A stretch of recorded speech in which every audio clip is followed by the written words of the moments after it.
You're Aye. not ready on YouTube? We It are is now. It is now. Okay. Well, for the third time, I'm Steve Osborne, chairman of the committee.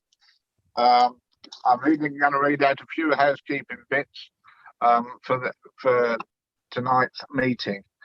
As you're aware, the meeting is a virtual meeting, and it's been streamed live on YouTube. I'm being supported by a senior officer who is director in charge of planning, and also there will be officers, planning officers, and our solicitor, and the very good person taking the notes that you will hear, called I will refer to as Jevely. I will refer to all the officers by their Christian names. From time to time, you will hear me talking to these officers. That is to, at the moment, because I've got no vision, they will be identifying who wishes to speak. A roll call will take place after I've gone through all the preliminary parts, so that you'll know what members are present and who is present. Please mute your microphones when you're not speaking, because if not, we can hear loads of background noise and it is terrible. Speakers who have registered to make representation to the committee will have 3 minutes to speak. After that, Jevely will say 3 minutes, Chairman, and I will ask you to stop speaking. If you could abide by that, I'd be grateful. And don't clap, hiss, cheer, boo. I'm sure you won't do. And before we come to a decision on any application, Jevely will have a roll call of the members, and Jevely will ask each member how they wish to vote for the proposition. So it'll be quite clear they'll be voting for a proposition, not for the application necessarily. Okay. Well, I'm going through. Oh dear, I've got a phone that won't stop ringing. Well, it will now. Right. We'll get back to the agenda then. The minutes of the previous meeting. Are you happy that that's a true and correct record, and when possible that can be signed? If you put your hands up, Jevely will indicate to me whether that you've all agreed with that. I have, Chairman. Thank you. Okay, that will be done when possible. Apologies for absence then, please, Jeff. None received, Chairman. Do you want me to do the roll call now? Well, we'll do it after the interests. Okay. All right. Do it after the interest and after the applications withdrawn. We'll do it then. Okay. Does any member have any disclosable interests at all? That's a no then. Party whipping arrangements. Chairman, Councillor Irving Swift is indicating an interest. Okay, thank you, Tony. Councillor Irving Swift. Yes, just for a mini meadow, I have spoken with the parish, but on just on planning ground and what was the process and how they should, just to make sure that they do with, it has to do with planning matters. I didn't give my opinion. And also because I know the applicant via the county council, because we have met a couple of times about parking issue, but I haven't discussed with him at all the planning application. Thank you. Thank you. Any more interests? Right, party whipping arrangements. None, Chairman.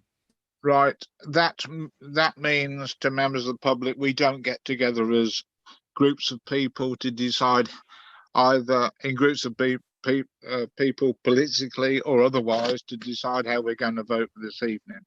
We're all open-minded and we'll vote according to what we hear in the debate.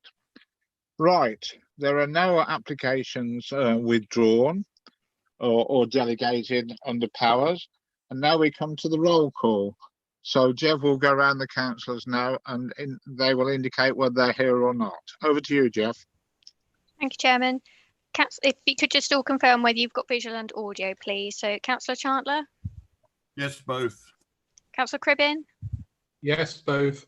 Thank you. Councillor Dabbs? Yes, everything working, thanks. Councillor Frost? Yeah, me too. Councillor Harris? Yes, both. Councillor Irving Swift? Yes, both. Councillor James? Councillor James? Yes, both. Yeah, thank you. Councillor Longley? Yes, both. Councillor Matton? Yes, both. Thank you. Councillor Parker? Yes, both. Councillor Ritchie? Yes to both. Sorry, the delay, my mute. Councillor Robertson? Yes to both. Councillor Smith? All good. Councillor Wesley? All good with me as well. And Councillor Osborne, obviously, we know you've only got audio. Yes, no vision, unfortunately. So that will mean, Tony, when I come to speakers, when each application, the planning officer has gone through the application, I haven't got the speakers list because I haven't been able to print it off. So I will have to ask you, Tony, to tell me the speakers each time, okay? Yes, that's fine, Chairman. Okay, that's fine then. So we start off then with the first application, which is in, well, I've got it Crickstoke, Yelvertoft, which is application 0200. Over to you, planning officer.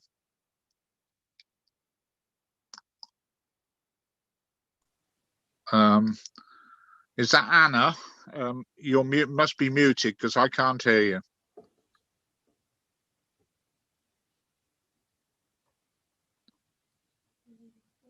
I'm sorry, but I still can't hear anybody. Hello, Chairman. Yes.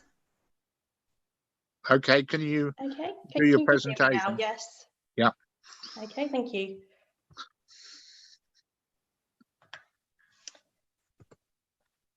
This application proposes a solar farm to be positioned on 80 hectares of farmland located between Yelvertoft Village and Crick. The application site lies between two parishes. This shows the site in the wider context. The site was formally identified as a special landscape area in the emerging Part 2 local plan, but this designation was later removed, so the site no longer forms part of the special landscape area. The map also shows the relationship between the site with the Grand Union Canal Conservation Area, and this is located to the east of the site, identified in yellow. The nearest listed buildings are also identified on this plan. Moving on to the proposal, the solar panels would be mounted across 11 fields, and this shows that the proposed layout of the site. A new access road is proposed to serve the development from Crick Road, and a new 23-metre tall tower structure with compound area is proposed to the far west. The proposal will be connected to the national grid network via an existing electricity line which runs north-south of the site. This shows the proposed tower structure and compound area. This shows the relationship of the site with the neighbouring buildings. The proposed tower structure, which is the tallest feature on the site, would be positioned over 300 metres away from the nearest neighbouring property. The proposed solar panels and other equipment and storage areas are low height structures and are unlikely to have significant impact on the nearest properties. This is providing that the existing hedgerows are retained and additional planting be provided along the southern boundary. The submitted planting plan shows that the solar panels will be located on fields separated by hedgerows, and all of the existing hedgerows will be retained and be reinforced where necessary with infill planting. This shows the topography of the site in relation to the wider surrounding land. The site lies on higher level ground in comparison with the land to the north and west, but is on much lower level ground than the land to the southeast side. The submission is accompanied by a landscape visual impact assessment, which considers the proposed developments from all short and long distance viewpoints, including public rights of ways. A bridleway and public footpath runs to the north of the site and also to the southwest, and Crick Road lies to the east. Cracks Hill lies some 400 metres southeast of the site. And we are now going to look at some of these views in a bit more detail. This image is taken from the landscape assessment and shows a view from Crick Road taken during the winter time.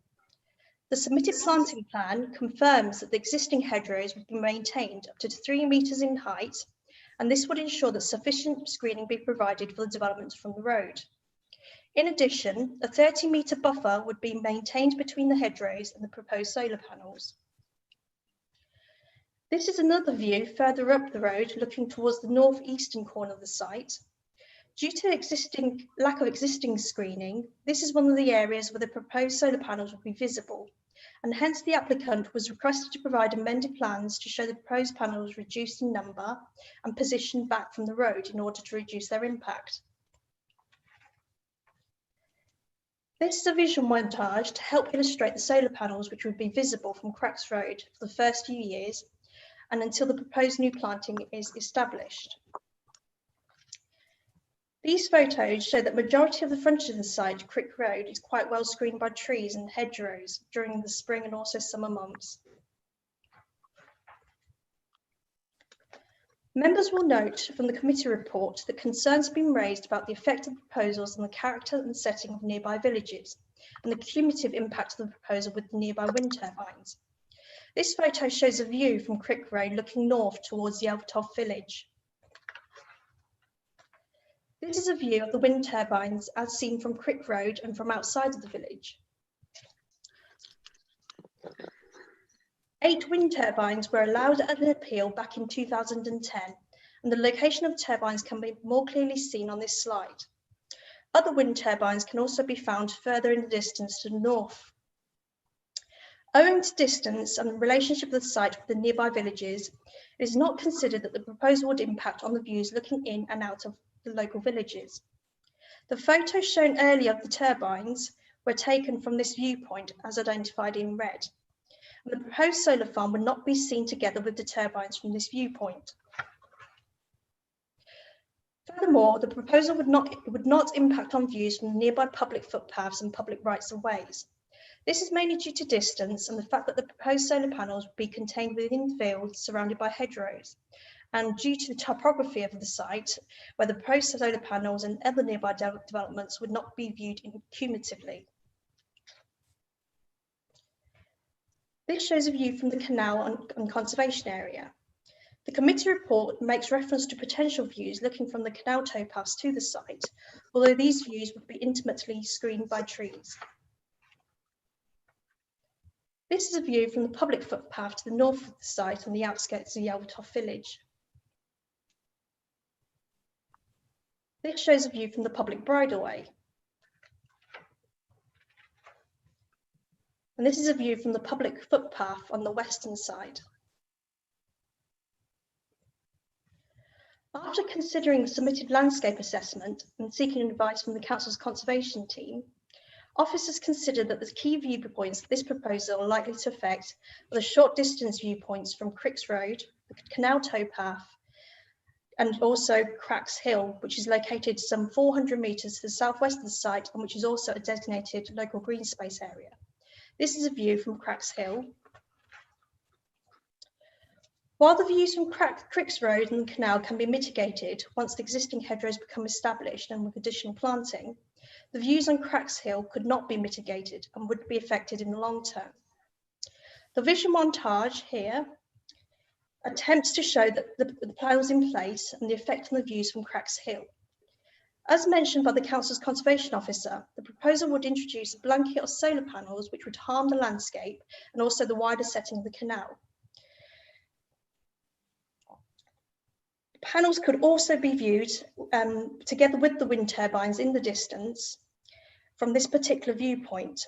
But in considering the proposal, the Council will need to weigh the identified harm against the benefits. This shows the proposed construction traffic route. Traffic will exit off the M1 junction 18, travel up the A5 on the northwest side, then arrive at the site via Lilbourne and Yelvertoft. In order to minimise impact on the highway network and minimise local disruption, the submitted traffic management plan proposes a 26-week construction programme, with the number of vehicles expected at an average of 6 deliveries or 12 movements a day. In addition, members will note that a condition has been recommended to ensure that deliveries only take place during certain times of the day and outside of peak school hours. The local highway authority has not objected to this application, but has recommended some conditions, and these conditions have been included in the committee report. Local residents and the parish council have raised concerns that the proposal would increase risk of flooding on and off site. The local planning authority have been made aware of the local flood risk issues and hence have consulted the Environment Agency and lead local flood authority on this proposal. The existing fields discharge into a nearby watercourse, and as part of the application, a new drainage system is proposed which includes the installation of a series of swales and flow control devices to manage surface water runoff from the development. No objections have been raised by the lead local flood authority and Environment Agency to the proposal.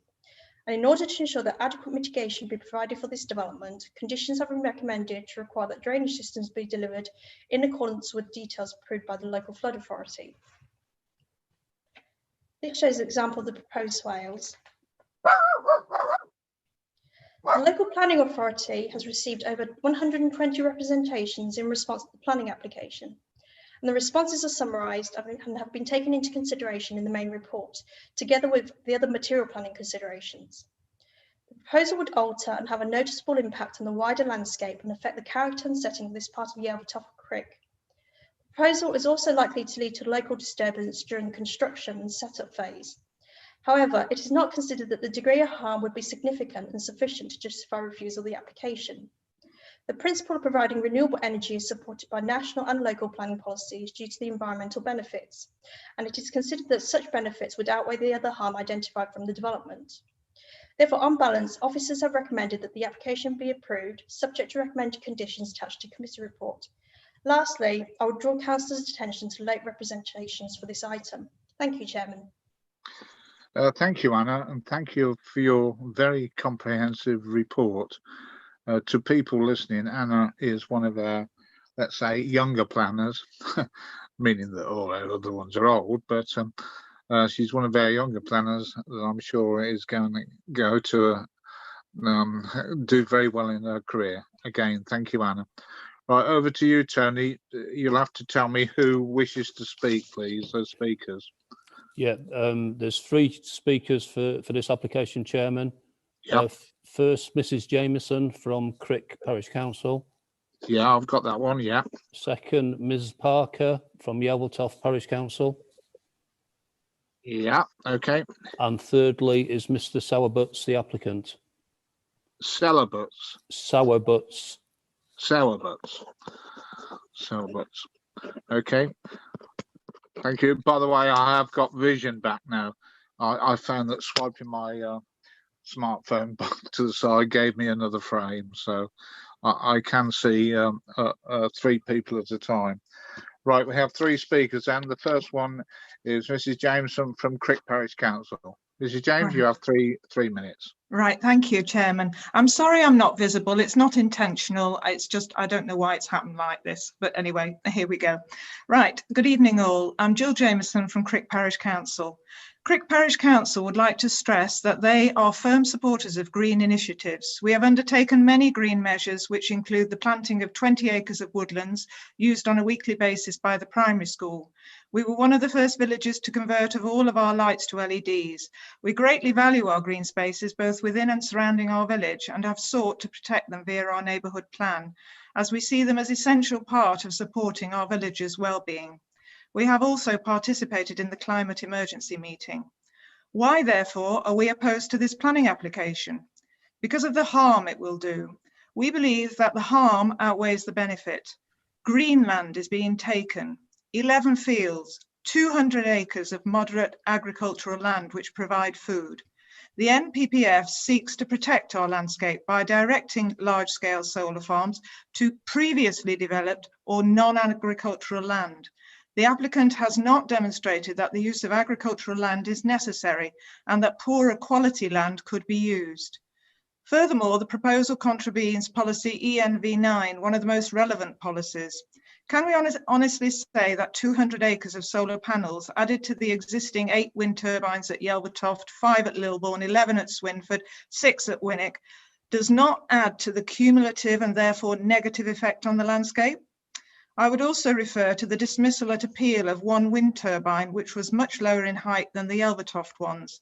The inspector refers 4 times within 6 lines to the harm or adverse effect that this one turbine would have.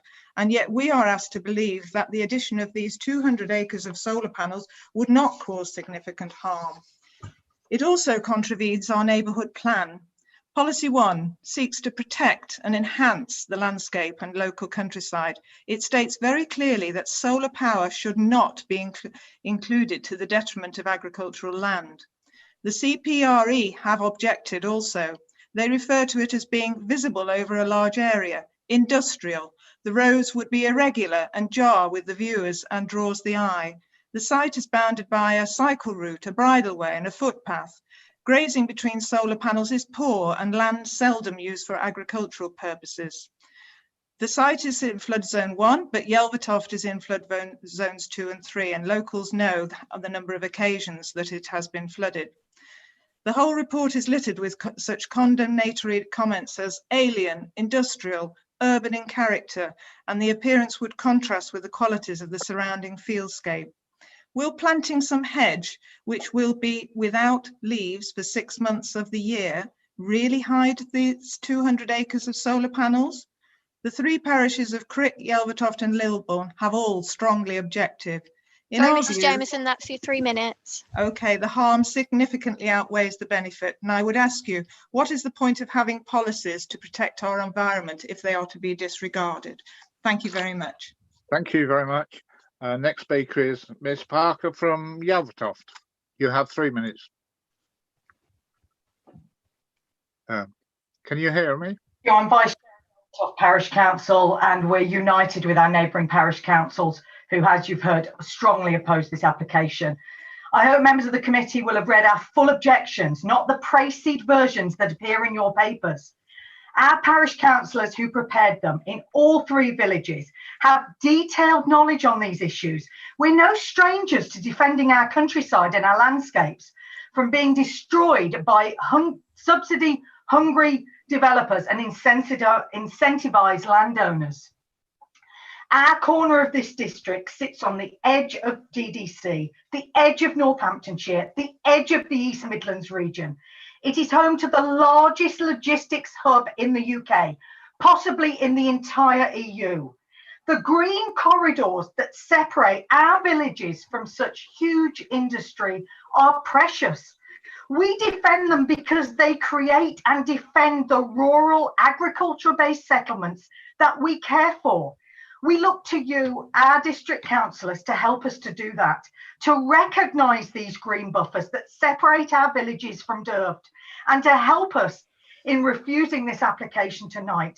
We care about the environment. We care about our environment. Our villages have already done their bit to address climate change. We are the onshore wind capital of the UK. As announced just today, the government is looking to offshore wind and nuclear now, and not solar power. Look outside your windows today. Solar is the least viable energy source in dark and gloomy Britain. No community has sacrificed more of its landscape to green energy power than ours. And yet tonight you could destroy the only green buffer between our village with a huge industrial complex. The cumulative effect of this huge 200-acre power station, 3 times the size of our village, alongside those wind turbines, is simply unacceptable. But the flooding threat to our village, as seen in the recent flood of 2016, which displaced our villagers from their homes and was, well, one of the worst experiences for our village in recent times, has shown that these mitigation will not work. These fields drain into this brook, and this is how our villagers were rescued from their flooding. We have an elderly demographic in our parish. Many don't have computers. To run a consultation on this application in the middle of lockdown that depended on an online survey tool would never accurately reflect our parish's views. The survey was shared online by the developer. Its results cannot be relied upon because we have no data to show whether those respondents were even. The clear majority of the written responses we received as a parish council were opposed to this development. Sorry, Ms. This Parker, is that's what your 3 our minutes. As a local autonomous planning authority, please let it be one of honouring the landscape of our district, your rural residents, and the agricultural contribution to our nation's self-sufficiency. Thank you. Thank you very much. And the third speaker is Mr. Salbert, who's the applicant. Over to you, sir. You have 3 minutes. Thank you, Chairman, and good evening, councillors. I'd like to extend my thanks to your planning officer, Anna Lee, for her detailed report and also the professionalism with which she's progressed this application in such a challenging environment. Ms. Lee's report sets out the key policy considerations pertinent to this application and considers these in such comprehensive detail that my time here is best spent not underscoring the fact that the project complies with national and local planning policies, but in highlighting actions we've undertaken to revise the scheme following community consultation. We began developing this project in 2019, before the current crisis was upon us. Having researched extensively to analyse a suitable location on this part of the grid network, we selected the site subject of the proposal before you this evening. We determined that the land is not classified as best and most versatile agricultural land, is not subject to conservation designations, presents an excellent opportunity to improve biodiversity through creation of natural habitat, and according to the Environment Agency's mapping data, is not susceptible to flood risk. On consulting the local community, we learned the village of Yelvertoft has suffered extreme flooding events. And one of the key requests from local residents was to design a scheme that could contribute to attenuating pluvial runoff from the subject fields. We worked with our hydrologist, aided by the experience and knowledge of a few key Yelvertoft residents, to design the scheme with a belt and braces approach, achieving reduced runoff rates from the site, thus demonstrating how important local knowledge is in influencing sustainable design. Furthermore, in local consultation, it became apparent that cyclists using Sustrans Route 50 along Crick Road were concerned about the potential visual impact in the northeast corner of the site. We therefore removed panels in both the south and northeast corner, thus reducing the visual impact from both Cracks Hill and Crick Road. And we've further improved visual screening and biodiversity net gain with additional tree planting. Finally, we have listened to local residents' views on the potential site access routes and have agreed by condition the most appropriate construction access that causes least possible disruption. We are encouraged to see that a significant majority of the public consultees have responded in support of our proposals, reflecting society's and the UK government's desire to build back better.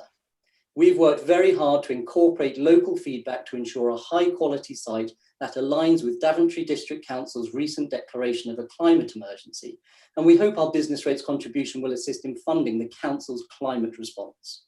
As our Prime Minister wrote in the Financial Times this morning, now is the time to plan for a green recovery, and we hope you will agree with your officer's recommendation to approve this proposal. Many thanks.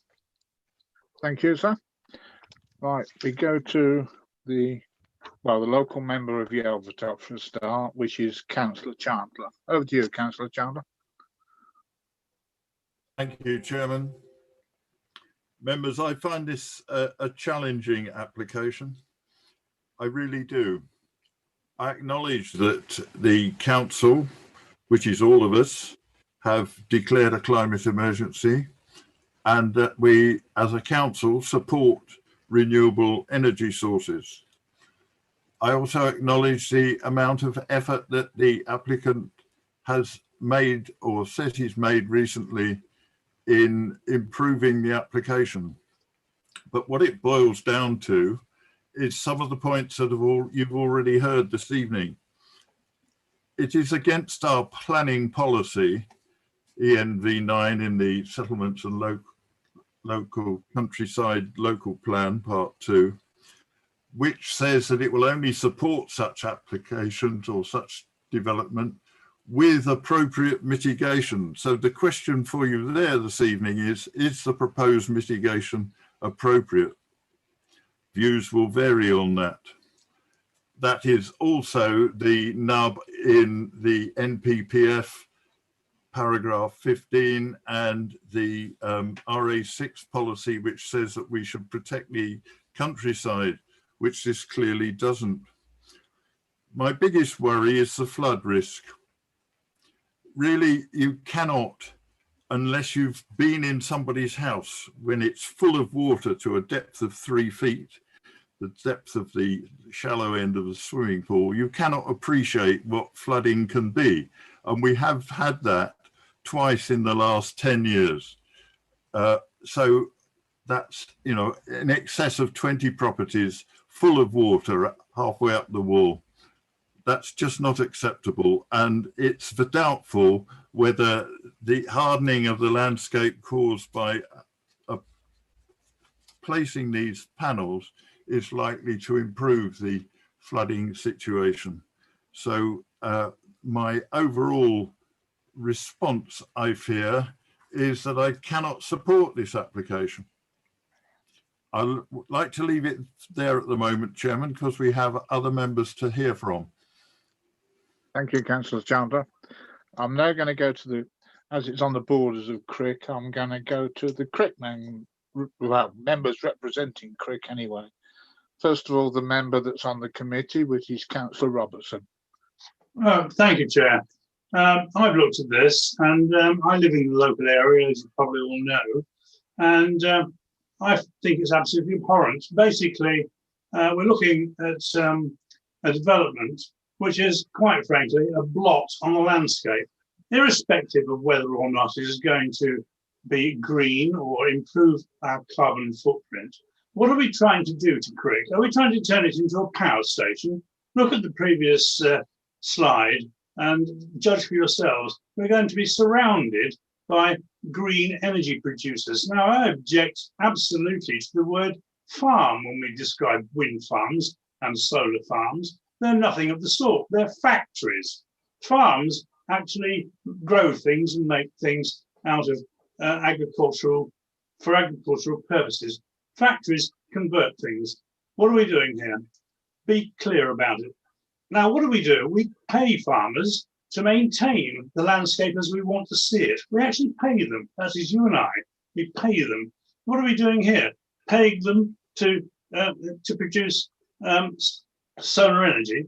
I'm totally against this proposition. I think it's a complete and utter blot on the landscape. We've heard from the various parish councils, Jill Jameson for Crick and Lisa Parker for Yelvertoft. It's just not on. We have overdone it. And quite honestly, I feel that way. And I therefore propose that we go against officers' advice and reject this application.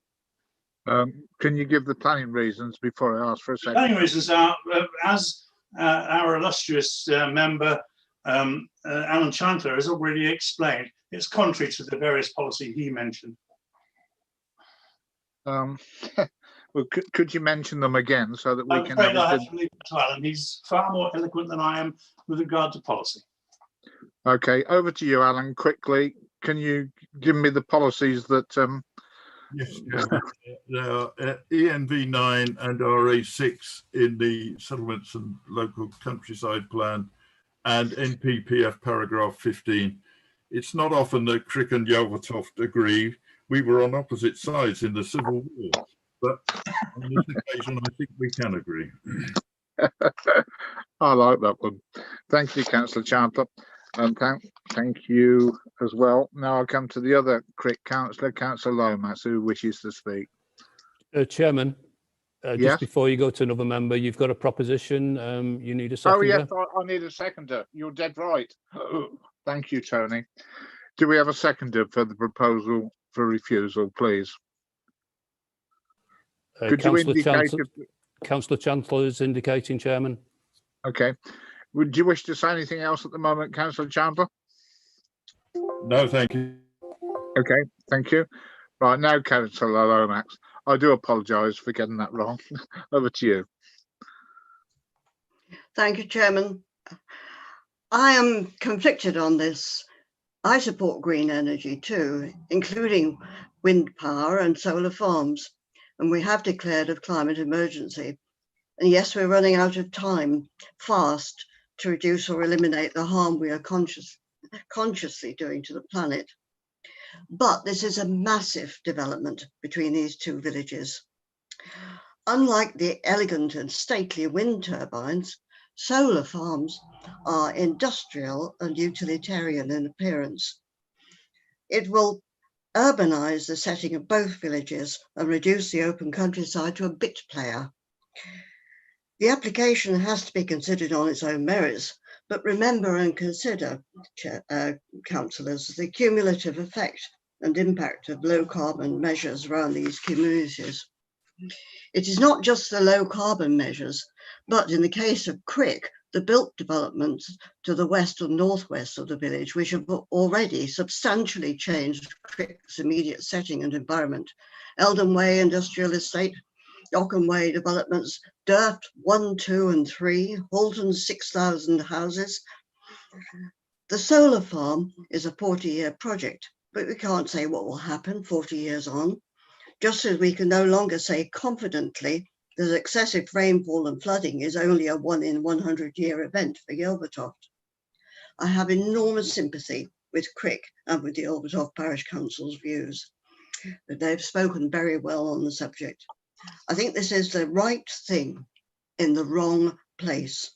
And you committee, I think, are going to have to use the wisdom of Solomon.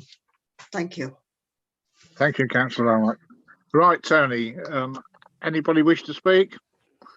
Councillor Ritchie, Chairman. Okay, is that the only one at the moment? It's the only one we've got at the moment, Chairman. Okay, Councillor Ritchie, over to you. Thank you, Chair. I have a few comments I want to make, but in the course of doing so, there are one or two questions that I still have about the application. I mean, the first is simply there have been reference to a footpath and a bridleway. I mean, just exactly which footpath and which bridleway we're talking about. Can we see these on a map at some point? Well, we can ask Anna. Anna, do you have them on a map? Can't hear you, Anna. Can you not unmute yourself? Yes, sorry, it will take me some time just to bring the presentation up again. If you just bear me for one moment, yeah. Very good. Well, if I continue while Anna's at work, can I? Yeah, you continue, and if you have any more points, Anna can answer them all at the end then. Okay, thank you. I was just slightly confused by some of the descriptions of the area. It's an area that I know well. I walk my dog quite regularly in areas between Crick and Yelvertoft. There are various footpaths anywhere to the west of Crick Road. I would generally avoid if you have a choice of all the wonderful places in Daventry District to walk. You don't want to walk within a few hundred yards of the M1. You go somewhere else. So I know the area well. I have a lot of sympathy for the way in which the parish councils of Crick and Yelvertoft have argued for the facilities around their areas. I have sympathy for them. But on the other hand, I think I'm right in saying that this solar farm would not be actually visible from anywhere in either of the two villages. The application refers to the solar farm, the proposed site, being on a slightly higher bit of ground, but it is only slightly higher. So I can't see that from the point of view of views from the villages, there is a difficulty. If you're down at the level of the canal, you will not see it because the canal is slightly lower than Crick Road. Undoubtedly, you would see it from Crack's Hill. But from Crack's Hill, if you're looking west, the thing that, of course, that dominates the landscape are all the warehouses round the back of Crick, the butcher's dog food factory. I told at one stage it was the biggest abattoir in the country. And of course, then you're looking over behind that at all the new warehouses just on the other side of the M1. These are the things that actually stand out. So I'm not moved by many of the appeals of the damage that this is actually going to do to the landscape. It's always a shame if we need to do something and take green fields, change green fields into something different from green fields. But some green fields I would value very much more than others. It takes us on to what you can actually do to, to mitigate any negative effects for those who have, and of course, different people will have different views of what negative effects are. I'm with Councillor Lomax here on her views on the elegance of nicely sited windmills. However, I agree that there's not all that great amount of elegance in panels, solar panels in a field. But there is the talk about more tree planting. I would question whether there was enough, but I'm sure that there could be much more that was actually done to, and I don't know how I would phrase that as an amendment to the conditions in the proposal to make this to make it more satisfactory. I have doubts, and I would like a view here from the officers after I've spoken about the flooding. We've had very dramatic pictures of flooding in Yelvertoft. Are we seriously suggesting that the likelihood of that would significantly increase if we cover these fields in solar panels? Are we not better off with solar panels, with the extra swales and things that have been proposed in the application there to divert water, than just leaving it? If there had been a real concern with flooding, we would have been talking about different sorts of projects and different sorts of things to do for Yelvertoft. So I'm not convinced. I'm sorry that we don't have the procedures in our planning system, as a number of other councils do, where questions can be put to the witnesses who have made statements. But there are some things on which I've got to say I'm not convinced. I know that if I lived in Yelvertoft or in Crick, I would wish that this project was being planned somewhere else. But I hope that I would also recognise that we are facing a climate emergency. We are going to need to do things differently. We as communities, we are going to need to accept that we do things differently. We use our resources differently. And I just think that if at this particular time, if we were to turn down this project, it would be exceptionally bad, not just for Daventry District, but for society at large. I don't see this as being a great problem. I think there has been a lot of heat that has been generated over it, but I'm not convinced that there is much substance to that. Therefore, I'm obviously going to oppose the motion that Councillor Robertson has put, but we will then take it from there. Thank you. Thank you. Thank you. Over to Anna. Do you want to explain something quickly about where the footpath is, and if you want to make any comment about Councillor Ritchie's comment about flooding?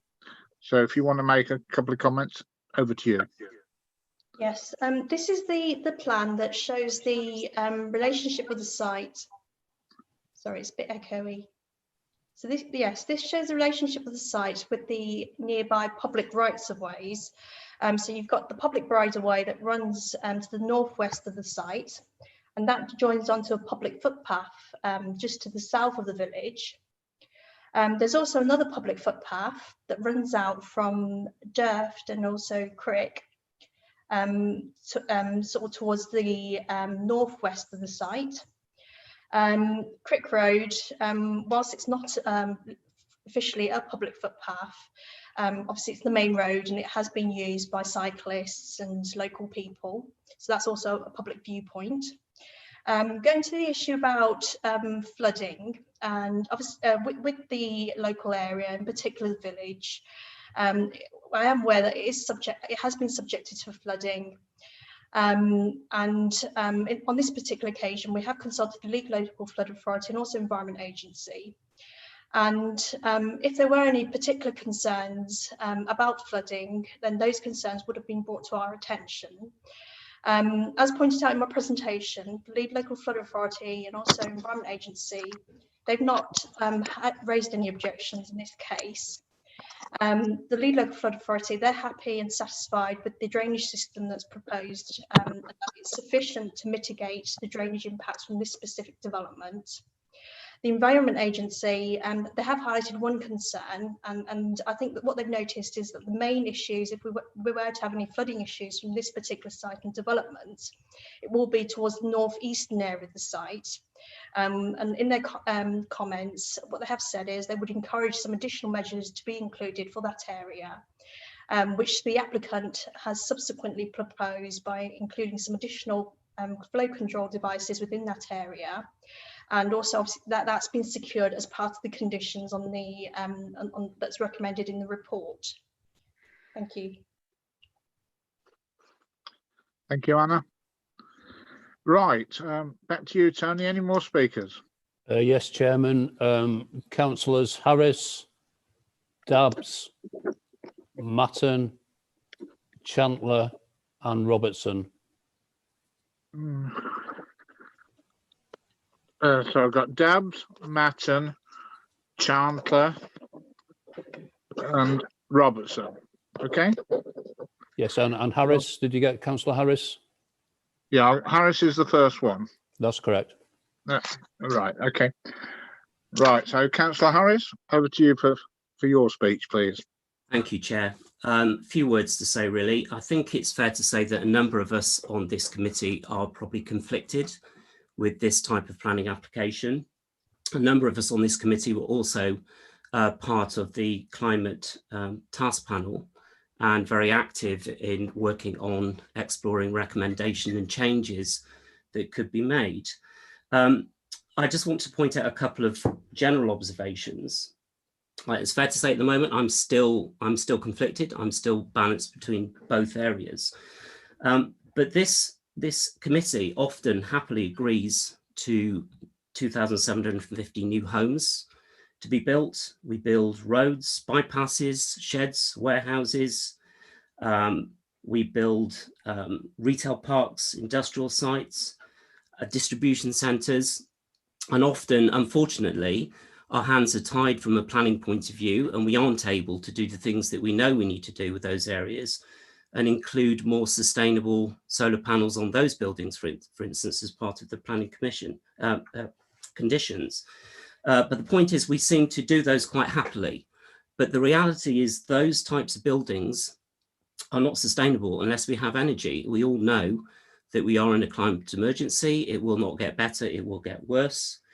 I'm uncomfortable, it has to be said, contradicting our policies, which are there to protect our landscape. That's probably my major area of conflict. But in other parts of the country, we're happily concreting over fields to park lorries on with absolutely no benefit or return, one might argue, directly to the local area. So I do think that we need to really seriously consider the proposal in front of us. The climate emergency is real. It's not fabricated. It won't go away. I think we can all understand that if this was probably in the field next to us or near our villages, we probably would be conflicted in the same way. So I can't really conclude at this phase. I'd like to hear what other members have to say. But I think it's really just to put the sense check in there that you know, the other areas that I mentioned, housing, roads, sheds, warehouses, we do that quite happily because we believe it leads to economic value. Without the environment, they're all meaningless. So thank you. Thank you, Councillor. Councillor Dabbs. Thank you, Chair. Yes, I find a lot of the statements being made this evening are very interesting in terms of the conflict that councillors are having. I too have conflict in my head. Number one, we need renewable power. We need installing now, not tomorrow, but immediately. I think in terms of these, it's a question of where you place it. I think perhaps what we ought to be looking at in these, and here I think that our policy EMV9 is actually probably pretty weak. from having read it several times today, I would imagine that we are, if we do actually refuse this, it's because of policy ENV9. It's against that, and I don't think we're on very firm ground with that. That's my personal opinion. But just coming back to the location of these things, I really think that they ought to be placed where we lose the least. There's always going to be some sort of cost when you build something, but I think we're building on farmland here. We are losing the farmland. I know it's all been graded and it's sort of mid-range, but from reading all the reports, it seems that mid-range is mostly what we have in the UK. So what ought we be doing? We ought to be doing solar panels, wind turbines, anything like that, where there is least impact. So I think solar PV is an easy one. You stick it on roofs. We have many, many roofs in Daventry and around. I'm sure if we were to fly over most of the Durft establishment, we would probably find no solar panels at all. I've no idea whether that is a true statement. I know that we have a number of wind turbines within Durft, which is brilliant. So that's the conflict. I see a danger in this, and if we pass this, and I know that we don't set precedents, but if we pass this, what is the threat going to be to our farmland everywhere? I don't know whether we are allowed to change policy so that we could put a hierarchy of preferences in. So if, for instance, you could say, number one, stick it on a roof somewhere. Number two, put it on some urban location, and way down the list, you put it on a farmer's field. So having said that, I think looking at this particular application, I think in terms of visual impact, I don't really agree that it's a massive visual impact. But to my mind, it doesn't matter whether I can see it or not. I know it's there. There are other solar farms that I've passed on the motorway. I think there's one just down the M40, and I look at that and I think, why the hell are we building things like that there? And I think this has to be exactly the same. So I'm not sure whether I do actually support this development, and I will go along with what the motion has been placed as, or whether I actually will agree with the officer's recommendation. It's a difficult one for me. I think I would be tending to go with officer's opinion. I think our arguments against ENV9 are potentially quite weak. But I think, you know, as councillors, we have to have courage to vote in the way that we think is right. And therefore, I commend all the councillors who are recommending refusal on this one. I will make my mind up, obviously, in a few minutes. Thank you very much, Chair. Thank you, Councillor Dabbs. Councillor Madden. Thank you. I find myself conflicted too. This is a very difficult one. I agree with a lot of what Councillor Harris said, in fact. What I was wondering, and this is perhaps something that can't be done tonight, but we're concerned about flooding in the local area, and there are some concerns about visual impact. Would it not be feasible to, this is a very large plot, would it not be feasible to plant a large area of mature trees in the area where the flooding concern is? The trees would obviously be helping the environment as well as preventing flooding. I wondered whether that had been considered by the applicant or the officers.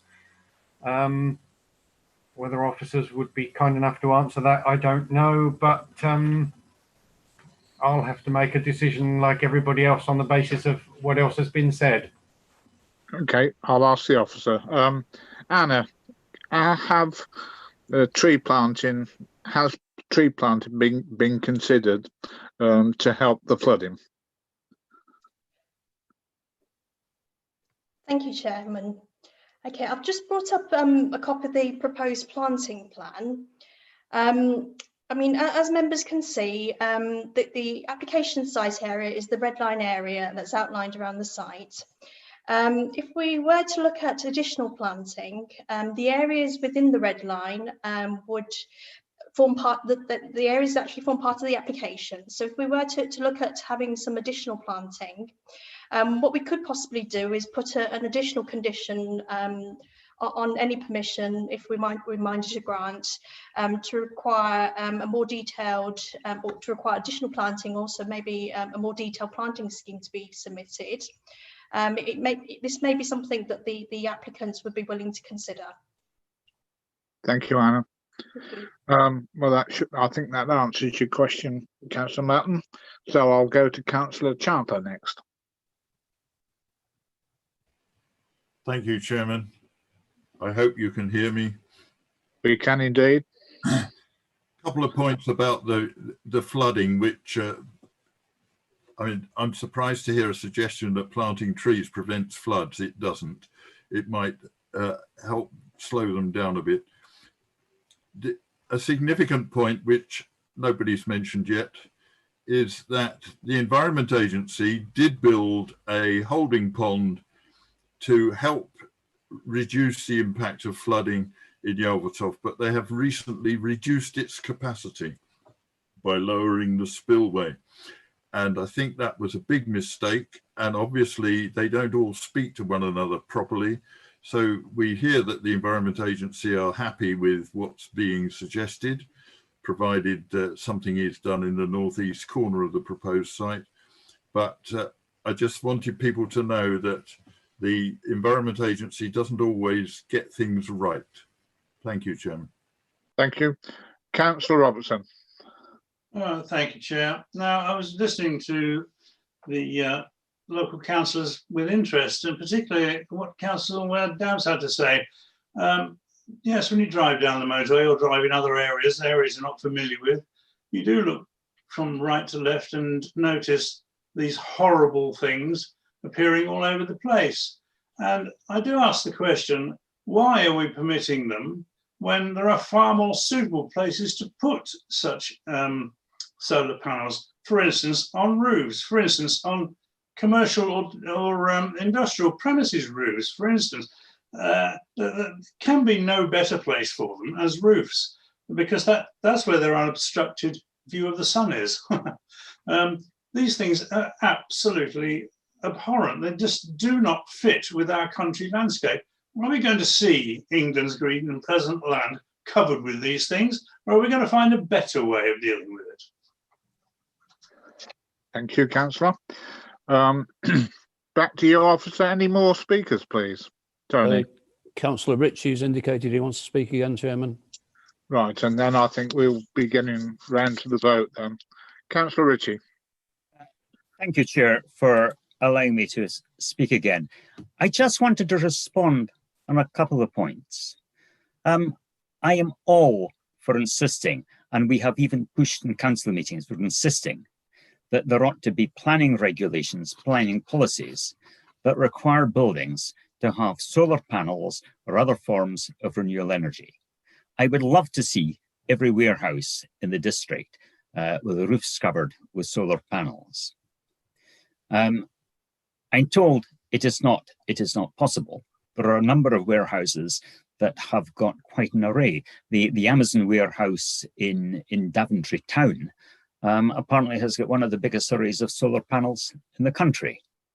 But even if all other warehouses could follow Amazon's example, it still doesn't come near the area that we are talking about now. And we are not in a position of looking at either and or.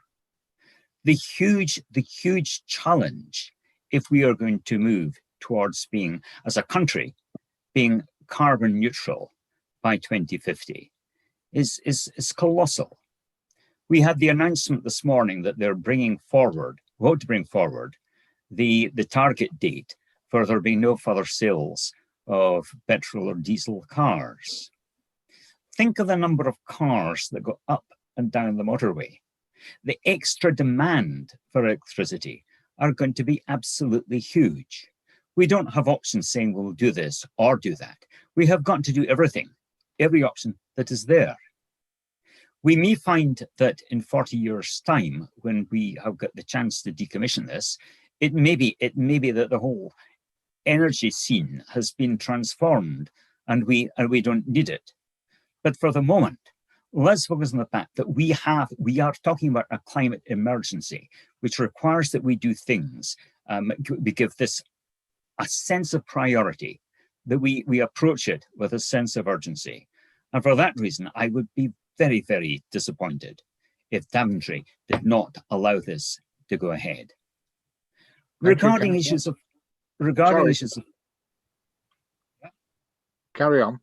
Regarding issues of of flooding, why not simply have a condition that allows extra work to be done, perhaps work that the Environment Agency has not argued is absolutely essential, but some way in which the project can be an advantage or and provide extra protection for Yelvertoft if there's a sense that Yelvertoft needs extra attention.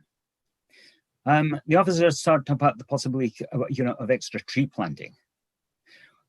I would be happy to have a condition here that imposed on the developer a requirement to double the number of trees that there are on this site, with it being broken up, so that we get the advantage of trees. Obviously, you can't put trees in the top of solar panels, but there are a number of hedgerows that are simply that. They're simply hedgerows, rather than being able to add to these hedgerows quite a number of trees to make this and give the impression of much more of being parkland that breaks up the the great arrays of of panels, make this look more like a country estate.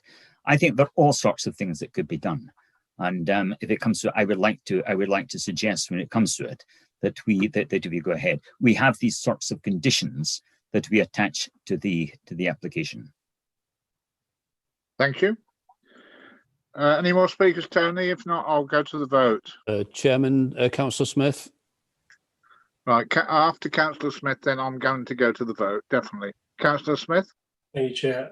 Just really a point of information for members. This is clearly a big site, and we referenced Durft quite a bit. Durft covers 310 acres, and this solar farm is 200 acres. It's a shame we haven't got solar panels on all those buildings. It would probably counteract the site itself. Yeah, just a point of information. That's all. Thank you, Chair. Thank you. Right, I'm going to the vote now. So I'm going to ask. Well, we'll go to the roll call in a minute, but think of what you're voting on. There is a proposition that the application be refused for the given reasons that were given earlier on. That has been duly seconded. So if you support that position, that proposition that it should be refused, please tell Jebly when she gives the roll call. Over to you, Jebly. Sorry, Chairman. Sorry, if I can interrupt you there, Chairman. Before we move on to the votes, if I can maybe just get clarification regarding the proposition to refuse. This may be a question for Councillor Chandler and also Councillor Robertson. I just need to understand, policy ENV9 was mentioned a few times, but the councillors that aren't familiar with policy ENV9, it does cover various things. And I know Councillor Chandler and also Councillor Robertson, they've highlighted concerns about the development being in conflict with policies which seek to protect the open countryside and also impact on the landscape. Is it a case where the refusal would be based on those concerns, or are there other elements in that policy that we're moving the refusal towards? So policy NV9, it covers various things, including the form, character and setting of the existing settlement, impact on heritage assets, biodiversity and ecology, landscape impact in terms of the cumulative impact, residential amenity, and also enjoyment of the open countryside, including public rights of way. So I just wanted to get a bit of clarification on that so that everyone's clear what we're voting towards. Okay, Councillor Chandler, I'm sure you'll make the committee clear up the exact reason. Over to you. And it's three of those. There are, as Anna has said, there are 6 reasons given in ENV9. Number 1 is the form, character and setting of an existing settlement. Number 4, the landscape, including the cumulative impact with existing or approved renewable energy development. And number 6, the enjoyment of the open countryside, including public rights of way. Thank you, councillor. Okay, so you're all clear on what you're voting now. So the proposition is the application be refused. Over to you again, Jeff. Can't hear you. Right then, so this is for the refusal. So Councillor Chandler. For. Councillor Cribbin. For. Councillor Dabbs. Against. Councillor Frost. Against. Against. Councillor Harris. Against. Councillor Swift. For. Councillor James. Against. Councillor Longley. For. For. Councillor Matton. Against. Councillor Parker. Against. Councillor Ritchie. Against. Councillor Robertson. For. Councillor Smith. For. Councillor Wesley. Against. And Councillor Osborne, if you're going to use your vote. Not voting on this one. Not voting, okay. And the total is what? 6, 4, 8 against.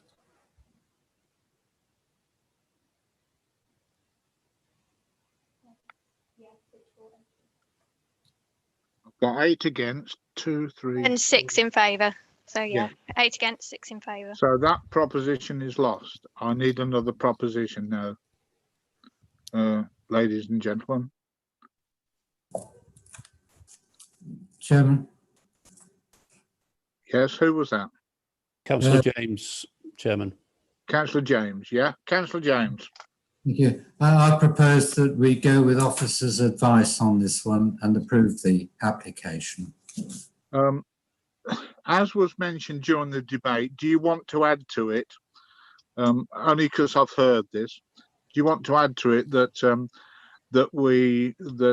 officers consider, let's say, a little, I don't know what that background noise is, a little better tree scheme? Do you want to include that in the proposal or not? Yes, I would go along with that. The more landscaping, the better on this. I didn't take part in this debate because every time I go to the main A45, when I get to near Weedon, there's a whole field full of these things, and you know, in quite a good landscape area, and I don't find it objectionable at all. And I don't see any conflict here between our local plan and national plan, and I'm a climate change denier. Thank you. So we have a proposal, the application be approved as per officer's advice, but with some extra tree planting, extra covering. Do we have a seconder, please? Councillor Wesley, Chairman. Councillor Wesley, you wish to speak? Just to say that I'll second Councillor James's proposal there with the additional. Thank you. Right. Does anybody wish to say anything on the proposal? I think we've said it all in the first debate, haven't we? No. If not, we'll go to the vote then. There is a proposal that the application be approved, subject to a bit of extra tree planting, which has been seconded. All those in favour, please tell Jev in a minute. Jev? Okay, so Councillor Chandler. Against. Councillor Cribbin. Against. Councillor Dabbs. For. Councillor Frost. For. Councillor Harris. For. Councillor Irving Swift. Against. Councillor James. For. Councillor Longley. Against. Councillor Matton. For. Councillor Parker. Councillor Parker. Beg your pardon. For. Thank you. Councillor Ritchie.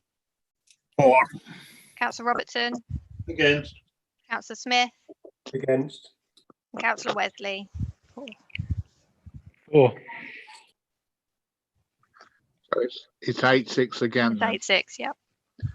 the application is approved with the addition of the extra tree planting. So the application is approved. Thank you. May God have mercy on your souls. I beg your pardon? Who was speaking then? One of the public speakers, Chairman. I've muted her. Oh, thank you very much. We go on to the next application, which is in Daventry, and it's getting rather dark in this room. 0397 Daventry. Over to you, planner. Thank you, Chairman. I'll just bring up the presentation. This application proposes alterations to existing car parks in Daventry Town Centre. The area of the proposed works are identified in red. As members will see, the car park lies inside the conservation area and the nearest listed buildings are located at the entrance to the car park. The proposals include the creation of 13 new parking spaces to the north of the Chapel Lane car park and 9 new parking spaces within the St James's Square car park. Other landscaping works and new brick wall also proposed at the entrance to the car park. The landscaping works will be located in the corner on that slide here on the bottom right hand side, and that's the entrance to the car park. And this shows a photo of the area. In order to accommodate the proposed parking spaces, the application seeks consent for the demolition of an existing stone wall and to remove part of a brick wall positioned to the north of the site.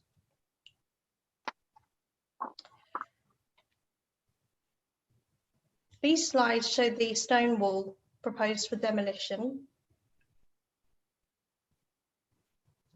And this shows the brick wall, which is proposed to be altered. The Council's conservation team have been consulted on this proposal and they did not object to the works proposed to the stone and brick walls as they are not identified in the Conservation Area Management Plan to be of particular architectural or historic interest. The Council has received 3 local representations during the course of the application raising objections to the creation of parking spaces within Chapel Lane car park, as these will be located close to existing residential properties. The concerns also relate to the removal of the existing trees, as this would expose neighbouring properties to the public car park and lead to a loss of privacy, loss of amenity and security issues. Officers do not consider that the impact on neighbouring amenities will be sufficient to justify refusal of the application. The existing properties lie within the town centre and there are other neighbouring buildings which already present a similar relationship with the car park. All other concerns raised by neighbouring residents are summarised and addressed in the committee report. This shows the proposals for the St John's Square car park. The 9 parking spaces would replace an existing parking bay which provides temporary parking for about 3 vehicles. Although the proposal will result in the loss of the existing parking bay facility, the proposal would enable a net gain of 6 spaces to be provided in this part of the car park, and vehicles will still be able to drop and pick up visitors without leading to obstructions for the drivers. This is due to the one-way system which will remain in place. Overall, officers consider that the parking benefits and environmental improvements associated with the proposal would outweigh the harm, and as such recommends that the application be approved subject to the conditions set out in the report. Again, I would draw members' attention to the late representations for this application. Thank you, Chairman. Thank you, Anna. Tony, speakers? Yes, Chairman. Councillor Randall for the Town Council. Okay. Councillor Randall, you have 3 minutes. Over to you. Lovely. Thank you, Chairman. We discussed this application before the Conservation Officer's report was online. So originally we did ask for more detail. We were more than happy for the 9 parking bays in St John's car park. That wasn't an issue. It was the one in the Chapel Lane car park with the historic wall. We've since seen the report from the Conservation Officer saying that, you know, that it is not of great historical value. But what we didn't see was the letters from the 3 neighbours. So obviously I can't speak on their concerns, but I would hope that they will get some answers and they will be considered. It was with a heavy heart that we decided we did deliberate on this and decided that, you know, parking spaces are valuable within the town. And often people say they don't go to the town because they can't find anywhere to park. It's just a shame that this was a DDC land and it has been allowed to fall in such disrepair. But what we did wonder was if what would happen to the stonework and whether any of those stones would be available to members of the public to maybe use in their garden, so as we didn't just totally dispose of this historic wall. So, you know, to sum it up, really, the town council, you know, we weighed it up and decided that the parking spaces were more valuable than the wall. But that's what we would like to consider, whether there will be any stones available to residents. Thank you, Councillor Randall. Thank you, When I Chairman. finish with the next speaker, I will ask the planning officer whether that could be so or not. Right, Abbey South is Councillor Wesley. Councillor Wesley, you wish to say something? Yes, I will say something, Chair. As with all planning applications, it's always going to affect somebody, unfortunately, and I think will probably be detrimental to the residents that lose their tree cover. But having said that, as a councillor on this planning committee, I've been banging on about car parking spaces forever and ever and ever, and complain about developments that don't have any car parking spaces. Daventry is getting busier and busier. There are occasions, and quite often, car parking is a real nightmare up in the town. And so I'm quite happy to propose that we go along with officers' advice on this, and I hope I have a seconder. Thank you very much, Chair. Thank you. First of all, do we have a seconder for that proposition? Tony, can you tell me who it is if we've got one? Councillor James, Chairman. Councillor James, you wish to speak on it? No, that's fine, thank you. Okay, just other than to echo what Councillor Wesley said, it is an untidy area, needs tidying up. The wall is of no historic value at all, as confirmed by the conservation officer, so we don't have a Burgage wall problem again. And there is a need for car parking, particularly with the number of dwellings that are being formed in the central area these days. So I'm happy to go along and second this application. Thank you. I'll go back to Anna, the planner, and say to her, is there any chance, if a contractor hasn't been sort of employed already, that members of the public can have the stone? Or is that not in your remit? I'm not sure what the arrangements are with the stone that's there at the moment on the wall. But what I can do is I can contact the applicant, which is a member, obviously, of the business team of the council, and obviously find out what the arrangements are, and then maybe update the town council afterwards to let them know. That would be fine. If it is possible or not possible, whichever way, if you could let the town council know. Okay. Thank you. Do we have any more speakers, Tony? Chairman, I think our legal advisor may wish to speak. Okay. Our legal man, over to you, sir. Thank you, through you, Chairman. Yes, it was really just to, I suppose, repeat what Anna was saying. It's not something that could be conditioned, but it is something that maybe we could put the informative in on the back if required. But if an informal discussion would suffice, then I see no problem with that.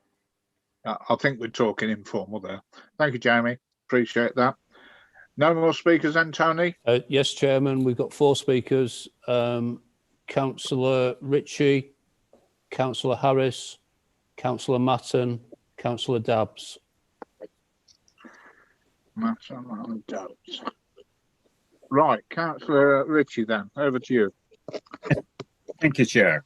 I'm reading this application. I just assumed that this is one of these that we'd simply nod through and get on to the next thing on the agenda.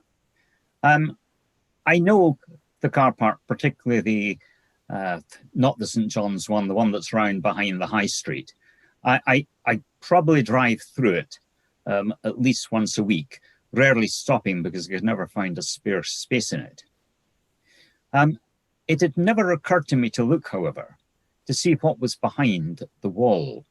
that it is now proposed that should be removed. Do I get the impression that there is a space there between that wall and between the back fences of the houses behind that are what you might call natural vegetation? Because if that is the case, then I would have a slight concern about taking away a little bit of nature that is there in the middle of the centre of Daventry.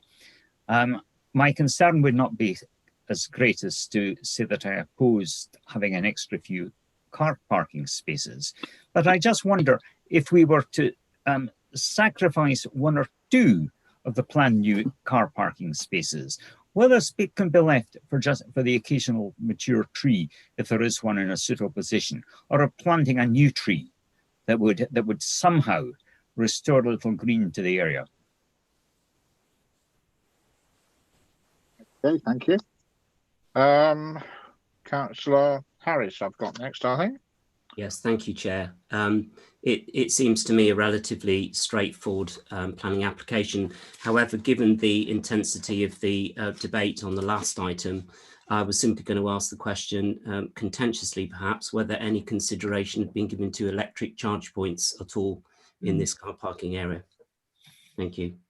I don't know what they have in this, but they have in every other village. So the assumption is Daventry. I'm sure an officer will answer that afterwards, whether it be a planning officer or not.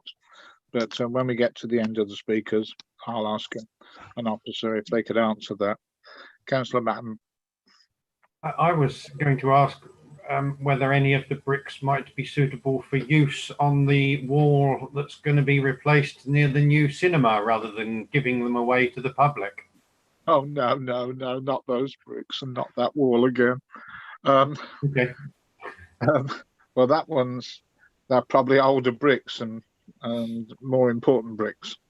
Again, I'll ask officers to make a comment, but I wouldn't think so. Councillor Dabbs. Yes, thank you, Chair. Following on from Councillor Harris's theme on the charging point, actually, there is a note on page 59 of the document that there will be no vehicle charging points. But since this is Daventry District Council's own application, obviously there's no point in conditioning ourselves to do certain things or not. But I still think that if we as a council are serious about this climate emergency, we would be using all opportunities. And I would have thought that, is this not an opportunity? You're going to be digging things up. You could put some electric car charging points in, bearing in mind also the leisure centre is literally at the back of it. So the council owns property. It may lend itself for doing it. I can see that it's not in this proposal. And I don't think that's any reason for refusing it. And I think it'll be a rubber stamp tonight. But I think it's a shame that we're not thinking about renewables. We're not thinking about all the opportunities. And page 59 is unfortunately very non-committal in terms of what the council policy is, that we might get some in the Aldi car park. Let's go a bit further than might. Let's do it. Let's get it done. And let's not be worrying about, oh, we need to have some grant aid to do it. We lavish money on lots of schemes when we want to do it. So let's want to do it. Let's get it done. Probably not an element for here, but and I shall vote in favour of this. But you know, it's sad that we're not getting these things implemented. Thank you, Chair. Thank you, Tony. I'll ask you: are there any plans to put charging points in this car park, and are there any plans to make this particular place a charging point there? Chairman, as Councillor Dabbs has pointed out, the issue is discussed in the report on page 59. No electric charging points are proposed as part of the current application. The applicant has advised that the council is committed to increasing the numbers of charge points in the district and are currently pursuing a project that gains grant aid for this, and a location has been identified at Newlands Car Park. So the answer is no, they're not proposed as part of this scheme. There's an explanation offered. I certainly, as a member of the senior management team, are hearing the comments of Councillor Dabbs and others in respect of that. I can feed that back into management team, but there may be some budgetary issues there. So it might not just be a simple case of finding space for them. Okay, and who wants to answer the question about Councillor Ritchie made about putting a nice tree there? Chairman, I can say that again if you like. Again, we hear what's been said, and we can feed that through to our colleagues in the business team. I don't know what is there at the moment. Perhaps Anna can help with that, but certainly I've heard the message about desire to have a tree in there.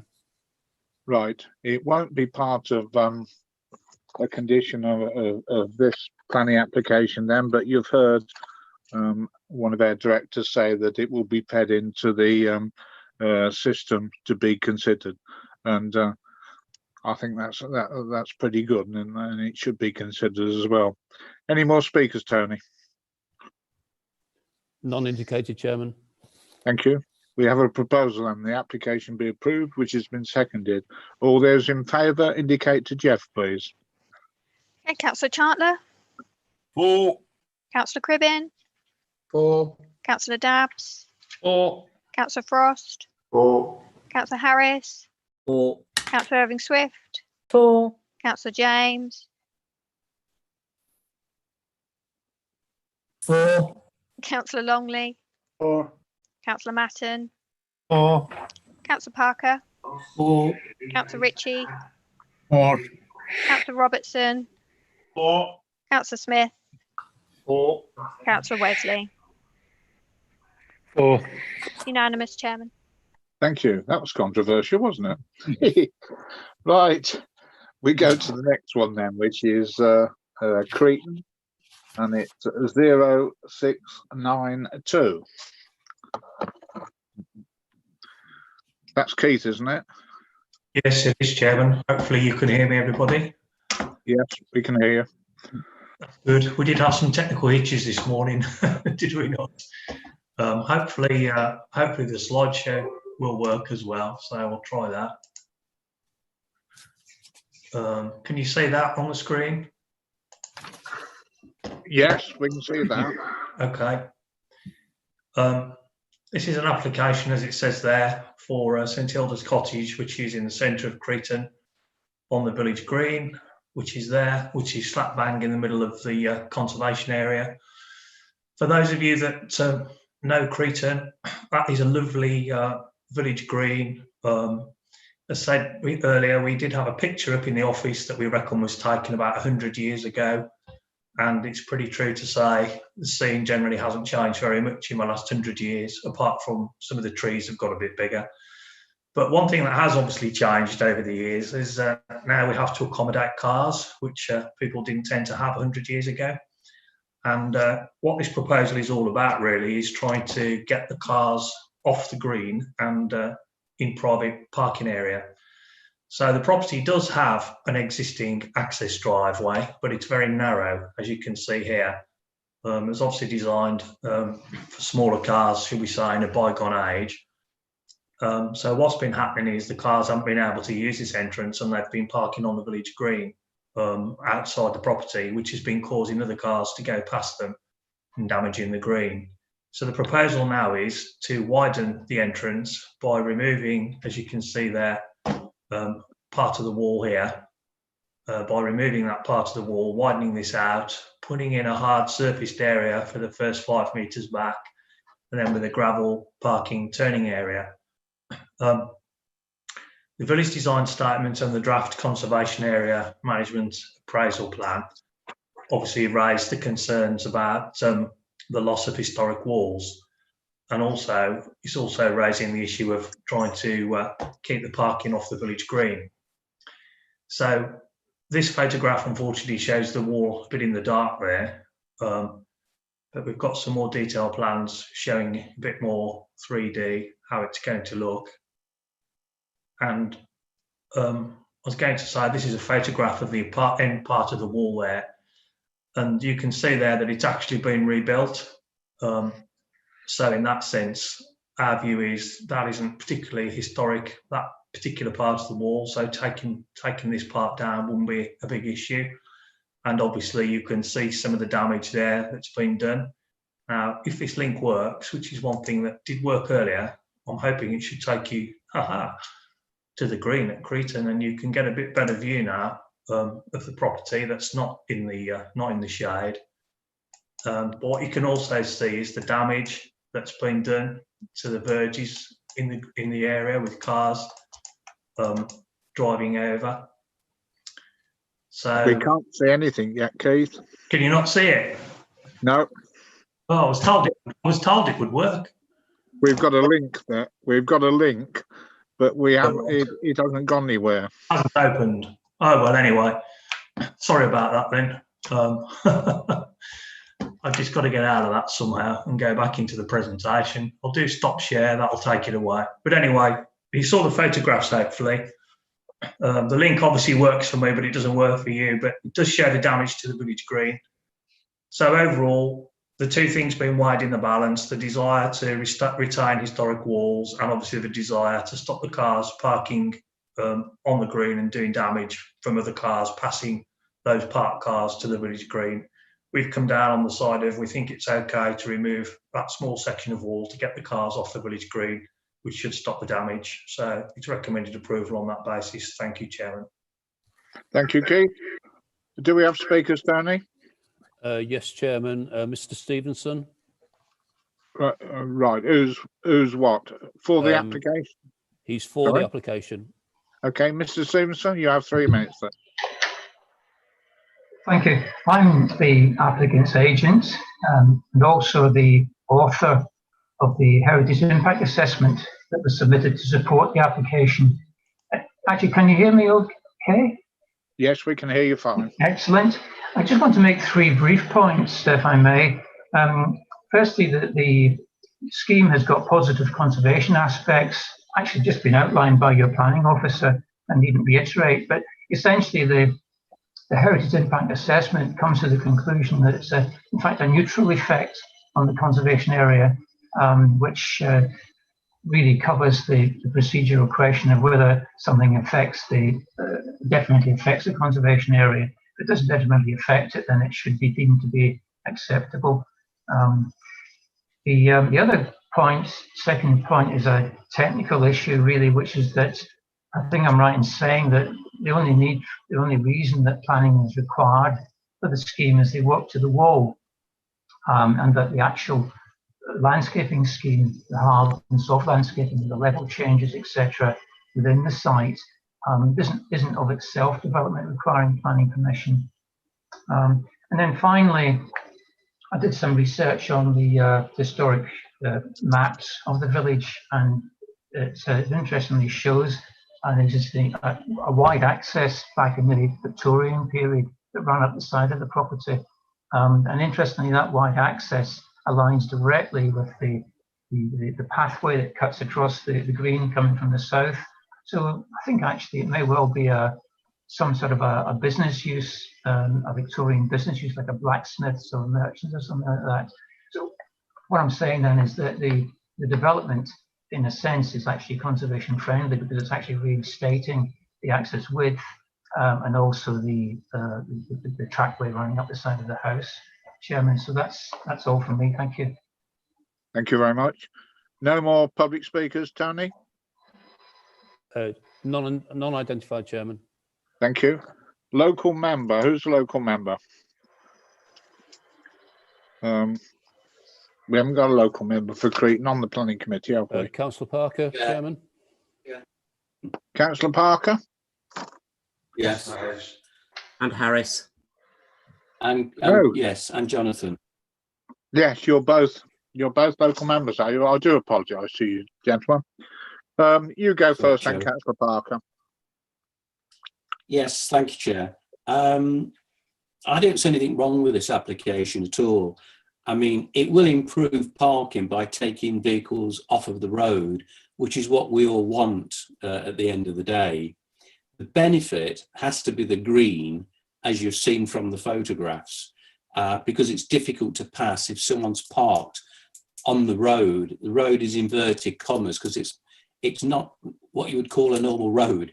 It's like a track that's round a green at the end of the day, and you saw the damage which is being done to that green. So I think that's absolutely positive to what the officer said about the green and our auditors. The wall, we're talking about 800 mil to come off. And I don't know if you noticed, but again, the officer referred to, it looks like it's been rebuilt, which I would say it is, because the materials are different. And also right at the end, underneath, there's a concrete type slab, which has been built on. So you can actually see that on one of the photographs. So I would actually propose that we would go with officer's advice on this, Chair. Thank you. Do you have a seconder? Anybody indicated? Councillor Harris, Chairman. Councillor Harris, over to you. Thank you, Chair. Just a couple of comments. We do seem to have a heritage wall theme this evening of some description running through. I think the balance of removing cars from the green would be beneficial. So on balance, I wouldn't object to the removal of that small proportion of the wall. It's a proverbial problem in all of the villages. Cars parking on greens, cars obstructing and causing other cars to go on greens is the bane of many people's lives in many of the rural areas. Of course, it is reliant on residents once having widened the driveway, using the driveway. We can't condition that. Clearly, that's voluntary and that's down to the individuals. But I just wanted to make that point that you can do all of these things, make the drives wider, but if residents still choose to park on the road, there's not very much that we can actually do about it. But on balance, I would go along with the officer's advice, and therefore I would second this. Thank you. Any more speakers, Tony? Councillor Irving Swift, Chairman. Councillor Irving Swift, over to you. Yes, good evening, Chairman. And as the Good county evening. councillor, I can agree with the two district councillor. I think it will, if you know the road to Cretan, I think to have two cars off the road for the little loss of wall will be a good thing. Thank you.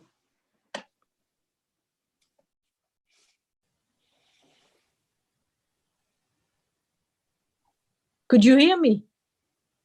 Yes. Yes. So I just finished speaking. So did you hear what I said? Yes, we did. Okay. We Thank might you. have lost the Bye-bye. chair. Yeah, yes, you were heard, Councillor Irving Swift, but I fear we may have lost the chairman. Yeah, I think we have. He's frozen.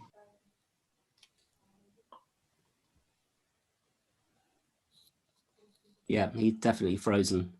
Right. In that case, can I ask Councillor Parker as Vice Chairman to take over until we can get Councillor Osborne back? There were no other speakers indicated, Councillor Parker, so I suggest you take it to the vote.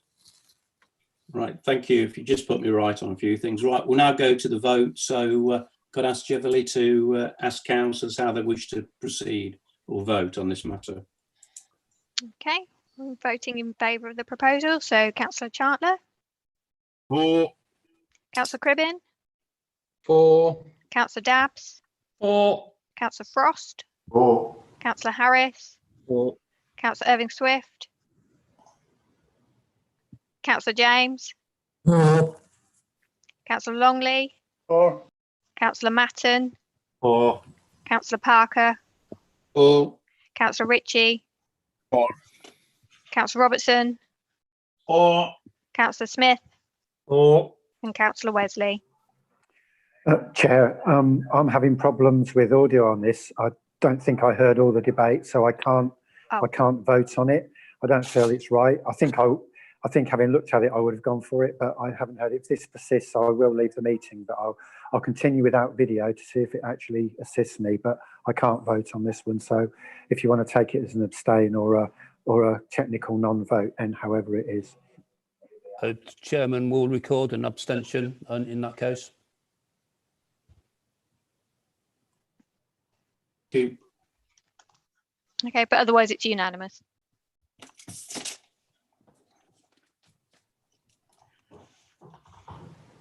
Right.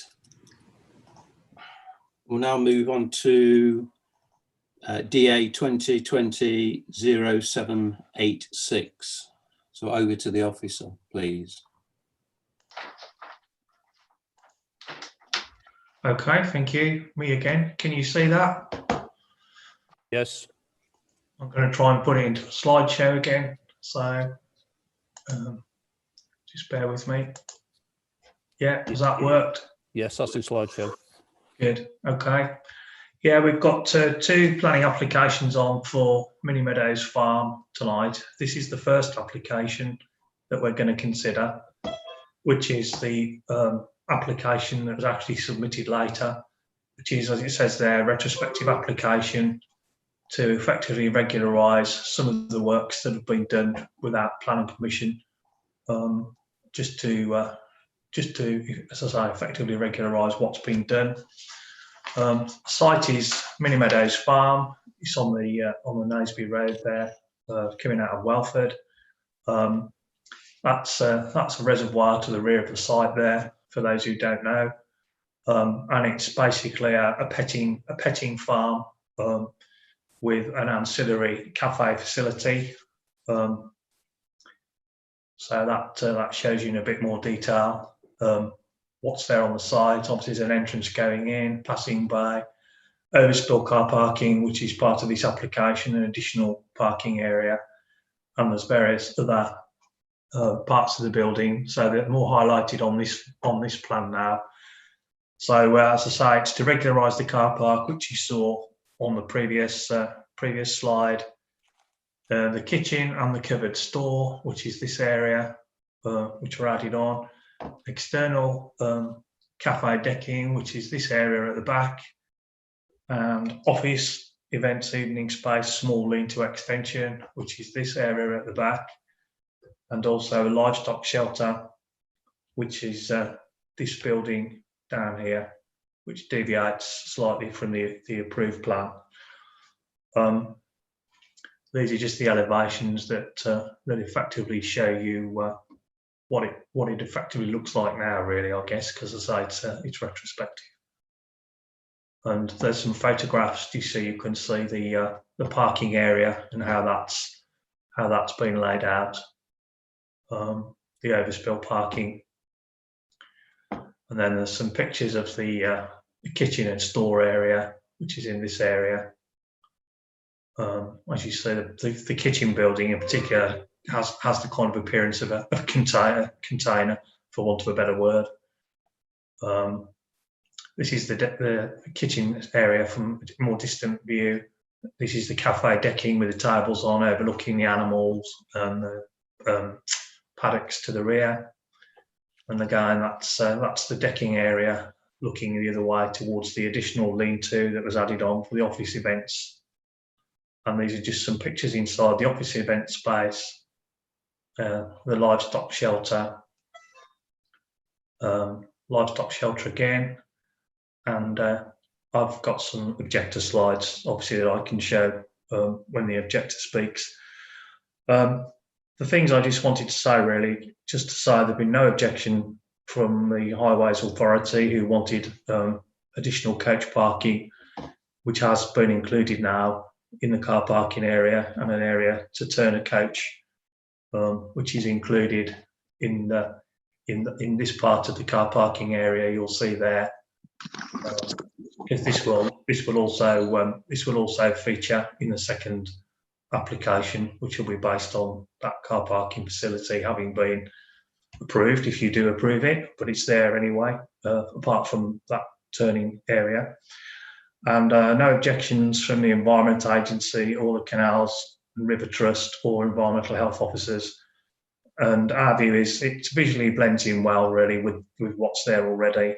And as you saw in the photos, the additional parking does provide additional capacity, which is needed really at peak times. So on that basis, we're happy to recommend that these proposals, or these things that have been done now, really, are approved, subject to the conditions set out there.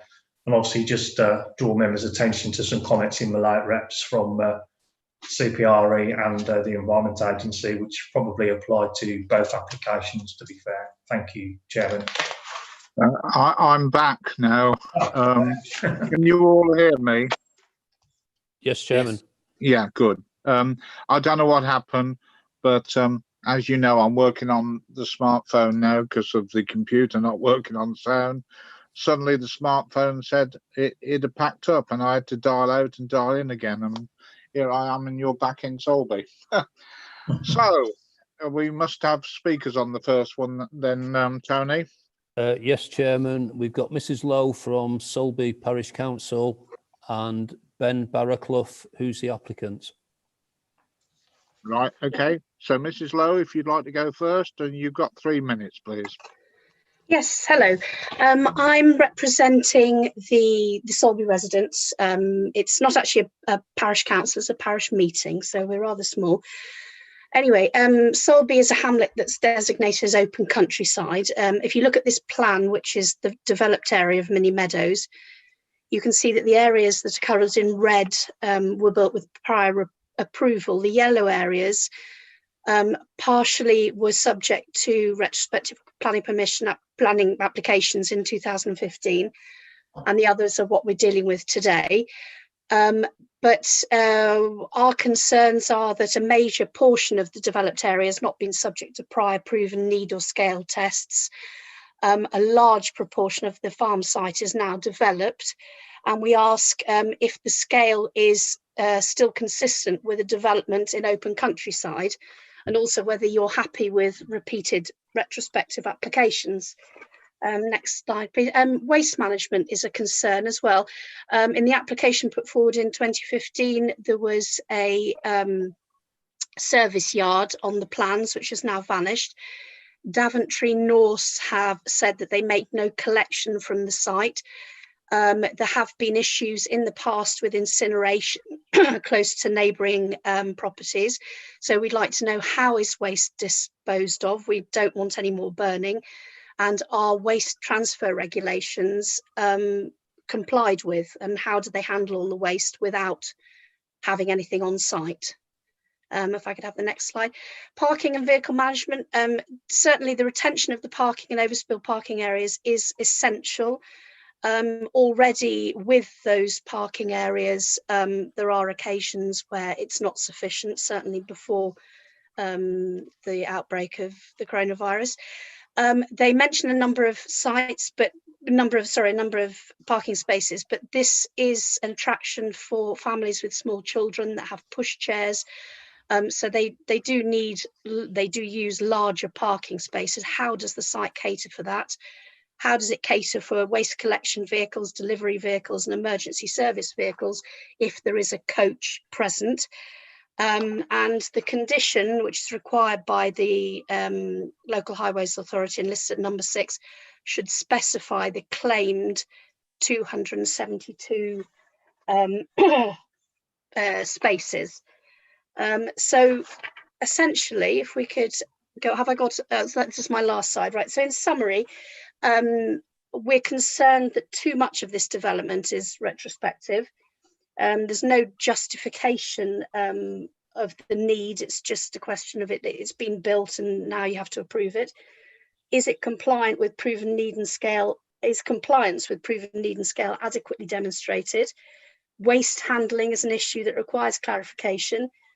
And we would have 3 minutes. Like you to add the number of parking spaces to condition 6 and carry forward the condition from the 2015 approval restricting cafe use to the attendees of the farm attraction. Could you now finish, please? Yep, that's finished. Thank you very much for hearing me. Thank you. And I must say, on behalf of members, retrospective planning applications are part of the planning system. Whilst we may not like them, they have to be dealt with in the normal way. There is nothing wrong with them, and they have to be dealt with as a normal planning application. Doesn't matter how many times, it has to be dealt with properly. Anyway, the next speaker is a Mr. Barraclough, and you're the agent, I believe, or the applicant, representing the applicant. I'm the applicant. Can you hear me okay? Yeah, we can indeed. Go ahead. My camera's not working, I'm afraid. I'm sorry about that. Good evening. I'd like to start by thanking the chairman and the members of the committee for the opportunity to speak in support of our current proposals, which are to protect and enhance my existing business during these unprecedented times, as illustrated by the fact that we're addressing you remotely rather than in person.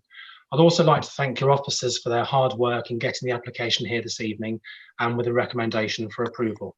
I do understand that the retrospective nature of this application has caused some concerns, and I would like to apologise for any distress this may have caused. It's never been our intention to deliberately seek to circumvent the planning process, and the development within this proposal was undertaken due to pressing operational requirements and without a full appreciation that planning permission was required. Once this was highlighted to us by the case officer, we immediately submitted the application to regularise the situation without any delay. Planning law requires that planning applications are determined in accordance with the adopted development plan, and it's clear from the officer's report that development is acceptable in principle and in terms of the council's development plan and the NPPF.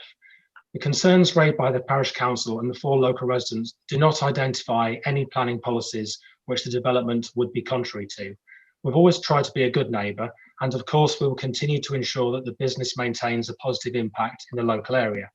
In fact, it should be noted that one of the objectors actually applied for a job with us, and another regularly asked for vouchers to support their own business charity raffle, so I would suggest that some objections are treated with a pinch of salt.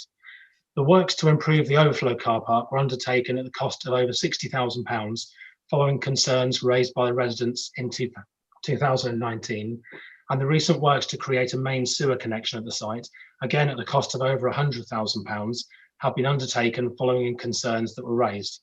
So we're investing a vast amount of money for such a small business, especially at the current time.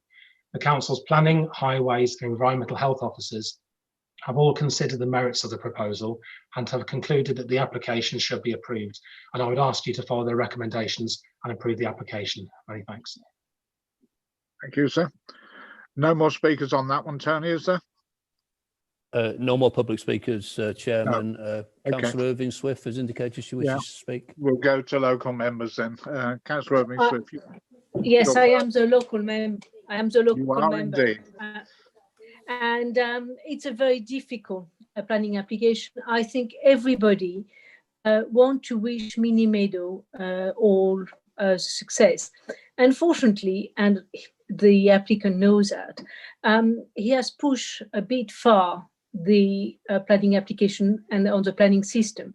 So for the councillor who have been a long time on the planning, they will remember the first planning application, something in 2015 was in front of us. And there, highway, strangely enough, asked for a passing bay on the road. And that we thought for a small operation, it was a bit an overkill. Now, strangely enough, highway hasn't asked for passing bay, which I think with the side of the operation would have been more than welcome for that Welford Road just in front of Mini Meadow. Now, what we have in front of us, it's retrospective planning application, and we know we have to deal with it.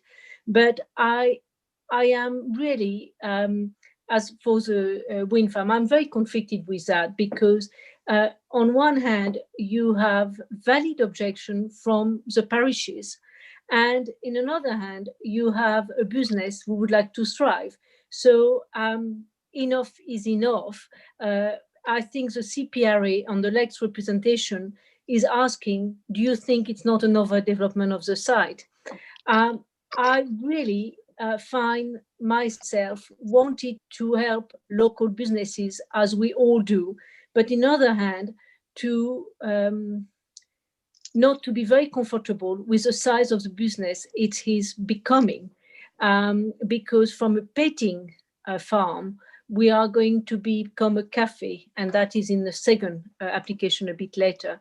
So I would like to, before I propose anything, I know the officer have been working very hard, and like me, they might find, or I speak for them, maybe I shouldn't, that it's too many building. We don't know where is the first application, where is retrospective, and as I'm concerned, it's a bit too much, but I will let other councillor speak and see how they feel about that planning application, because on planning ground, I am not sure I am on very good ground to propose something. So, but I would like to see what other councillor feel. Thank you.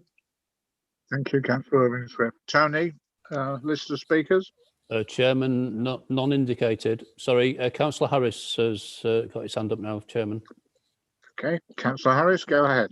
Yes, thank you, Chair. A very late but hopefully swift comment, really. And I think it's directed to Mrs. Lowe, really. I think, you know, again, bowing to the Chair's advice, we have to treat late or retrospective applications the same as we would do any other. I would think it would be fair to say that a number of us do find it a little frustrating sometimes that is the case, but nonetheless, we do have to treat each one on its merit, whether it's late or whether it's in advance. So it's really just to acknowledge that and to say that I think on balance here, we should probably go with officer's advice. Thank you. Thank you. Any more speakers, Tony? Yes, Chairman, Councillor Langley. Thank you, Chair. Just a question, really, more than anything else. What's the implications if we were to refuse this? The implications are you've got an authorised development, basically, and then you presumably have to decide what you want to do about it. But I mean, this is effectively, the car park in particular has effectively been done because there was a problem. The problems that were being mentioned by the parish meeting and the neighbours were effectively, hopefully, dealt with by the provision of a larger car park. So it would seem a bit odd, given that the highways don't object to it, shall we say, and that's what everybody wants, to get the traffic off the road. Because I know there's some pictures coming up in the second presentation of what happened when traffic did go onto the road. To actually not approve it, really, it wasn't really a scenario that I wanted to contemplate, to be quite honest, which is why the officers have recommended it for approval, because you think everything that's been done in this application is an improvement. And has made the situation better than it was, shall we say. Thank you, Keith. Thank you. Any more, Tony? Councillor Dabbs, Chairman. Councillor Dabbs, go ahead. Thanks, Chair.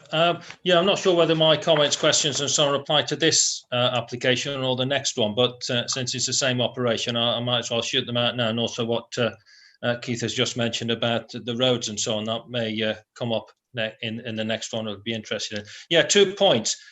Waste management has been mentioned, or what appears to be lack of it. Can we put a condition in? Should we be mindful to approve either this or the next one, that we should have a properly agreed waste management policy as a condition of any approval?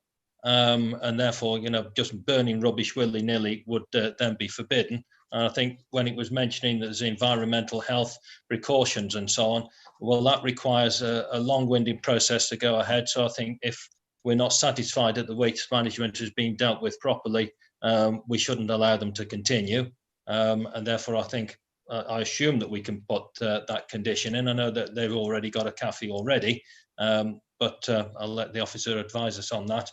And the other point was going on about parking. There was mention in the report somewhere that the overflow traffic can overflow into the road outside the property. And I was just wondering whether it would be possible to put a no waiting restriction or something like that on the road during the hours of business to avoid any issues. And I can see somebody is shaking their head. So I will be quiet at this point and let the officers advise on those 2 points. Thank you, Chair. Thank you.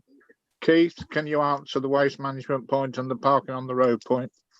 Yeah, I can answer the waste management point. I mean, to be fair, we didn't really think this was a major issue till it was raised by the parish meeting. So on the back of that, I went back to the applicant through the case officer and asked what the situation was, and I've got a bit of a response here, so bear with me if I kind of read it out a little bit. He basically says that he has a waste contract, or he has had a waste contract with a company for a couple of years who supplied 2 compacting machines. They compact the cardboard into bales and the other compacts general rubbish into large bins, in effect. And they also do have a contract with Daventry North and have done for a couple of years. The bins are not stored at the farm, but at his current house. And he has attached some documents to us to kind of show us proof of that. And then he says, why do I keep them at the house? Simply because the bin lorries could arrive early in the morning and we would have to be there to unlock security gates to allow them in, and I'm reluctant to leave them with a key. If they arrive during the day, having a large, fast bin lorry in the car park with children walking around would be a hazard, so I've removed that hazard by keeping the bins at home. The bins are collected every 2 weeks. It has not been a problem. Then he goes on to discuss the burning. He again has provided evidence that he has an exemption certificate from the Environment Agency to allow him to actually burn waste on site. And that can be corroborated by checking on the Environment Agency's website, which I did do actually, and it does come up. But nevertheless, he had provided us with copies of that certificate as well. And he then goes on to say, the last fire was well over 6 months ago. No fires are ever happening again at the farm. And he says, in fact, the incinerator we had was sold and moved off the site many months ago. As regards the restriction on the highway, I mean, that would be something for the highway authority, obviously, if they want to put a no waiting restriction on there. But I think the truth of the matter is that obviously the thing will be self-policing in that sense, because now there's been a large increase in the available car parking, which I think we're up to about 270 spaces. Although there'll be probably a discussion on the next application about capacity, etc. If I turned up to somewhere that was 270 cars outside and I haven't pre-booked it, I might, rather than just park on the road and walk in, think, well, the place is full, and I'll either come back another day, and I wouldn't tend to be parking on the road, to be honest. And that's why we've asked, and why he has done, and why we've asked for this to be approved, provided the additional car parking, so that the on-road parking won't happen anymore. Thank you, Chairman. Thank you. Speakers, Tony. Councillor Irving Swift, Chairman. Councillor Irving Swift. Yes, and I hope you don't lose me, because I tried to recharge my iPad, but it doesn't want to recharge. So I might move in another room a bit later to try to do something for the second application. My concern, and the thing is, we met with Highways. For that, I know the applicant. We met with Highway and we look at all the possibility. It's a very small road. There was be a casualty a bit farther on the road 3 years ago. It's a road that is used by farmers when they farm in the summer, where Mini Meadows has quite a lot of people. If you have a car parked on that little lane, you cannot move. And that I have experienced it, and you will see some picture apparently for the second time. My thing is that what I think everybody is very concerned, when enough is enough. And I agree with our officer, with Keith Thirlfield, that at least we will have the parking, but I can see the parish, their frustration. So what I would like to see, but I don't know, because I do not have a planning reason to oppose. I will go with officer advice, very against my, because I don't like it. But could we withdraw all development right? Because I think when that is finished, I hope that, and I like Mini Meadow Farm as a business as it was. I would like that to stop and not carry on growing, because that is unfair on the rural area we are in. So can we have the development, the withdraw development right? Is that possible, Keith? Thank you. Keith, is that possible? Well, my view was, Chairman, to be fair, looking at the use class, this might fall in. I think it's a sui generis use, which means it's not in the use class because it's a mixed use. So as far as I'm aware, they don't have any permitted development rights. So in this one anyway, it's retrospective. So I can't really see a reason on a retrospective one for withdrawing permitted development rights, because they're only asking you to prove what they've already done, to be honest. Right, okay. Thank you. Speakers, Tony? No further speakers indicated, Chairman. Right. Well, we don't have a proposal yet, do we? No, Chairman. So, members, you've heard a bit of the debate. You must have a bit of a feeling after listening to it. I need a proposal one way or t'other, please. This is on the first one. Councillor James, Chairman. Councillor James, switch on. It's Yes, a long thank way, but Thank you, Chairman. It's been an interesting debate, but at the end of the day, the National Planning Policy Framework was supposed to be encouraging rural enterprises to expand. And I see the work that the proprietor's done, and I'm quite happy with that. In fact, it's more beneficial, really, in planning terms. So I'm quite happy to propose that we go with officers' advice on this planning application. we're talking about the first one, first of the two applications. Do you have a seconder? I can see a hand. Actually, Councillor Longley, I can actually see that in my 4 pictures. Councillor Longley, you wish to speak? Very pleased to hear that, Chairman. No, I listened to what Keith said, and I think that that is the only route that we sensibly can go. Thank you. So I'm happy to second. Yeah, I can definitely see you, Councillor Longley. I like the shirt as well. Right, we have a proposal. The application be approved, which has been seconded. All those in favour, please tell Jev in a sec. Councillor Chartler? For. Councillor Cribbin? For. Councillor Dabbs? For. Councillor Frost? For. Councillor Harris? For. Councillor Irving Swift? Abstain. Councillor James? For. Councillor Longley? For. Councillor Matton? For. Councillor Parker? For. Councillor Ritchie? For. Councillor Robertson? For. Councillor Smith? For. And Councillor Wesley? Is he? Yeah. Oh. Yeah, I've got to abstain because I missed. I had to come out of the meeting. I'm actually going to leave the meeting because it's so intermittent on my audio that I'm not getting, even without video. I've just tried through the last one, it doesn't work. So I'm going to have to apologise and leave the meeting because I'm just going to probably have to abstain on all of the rest of them the way that it's going.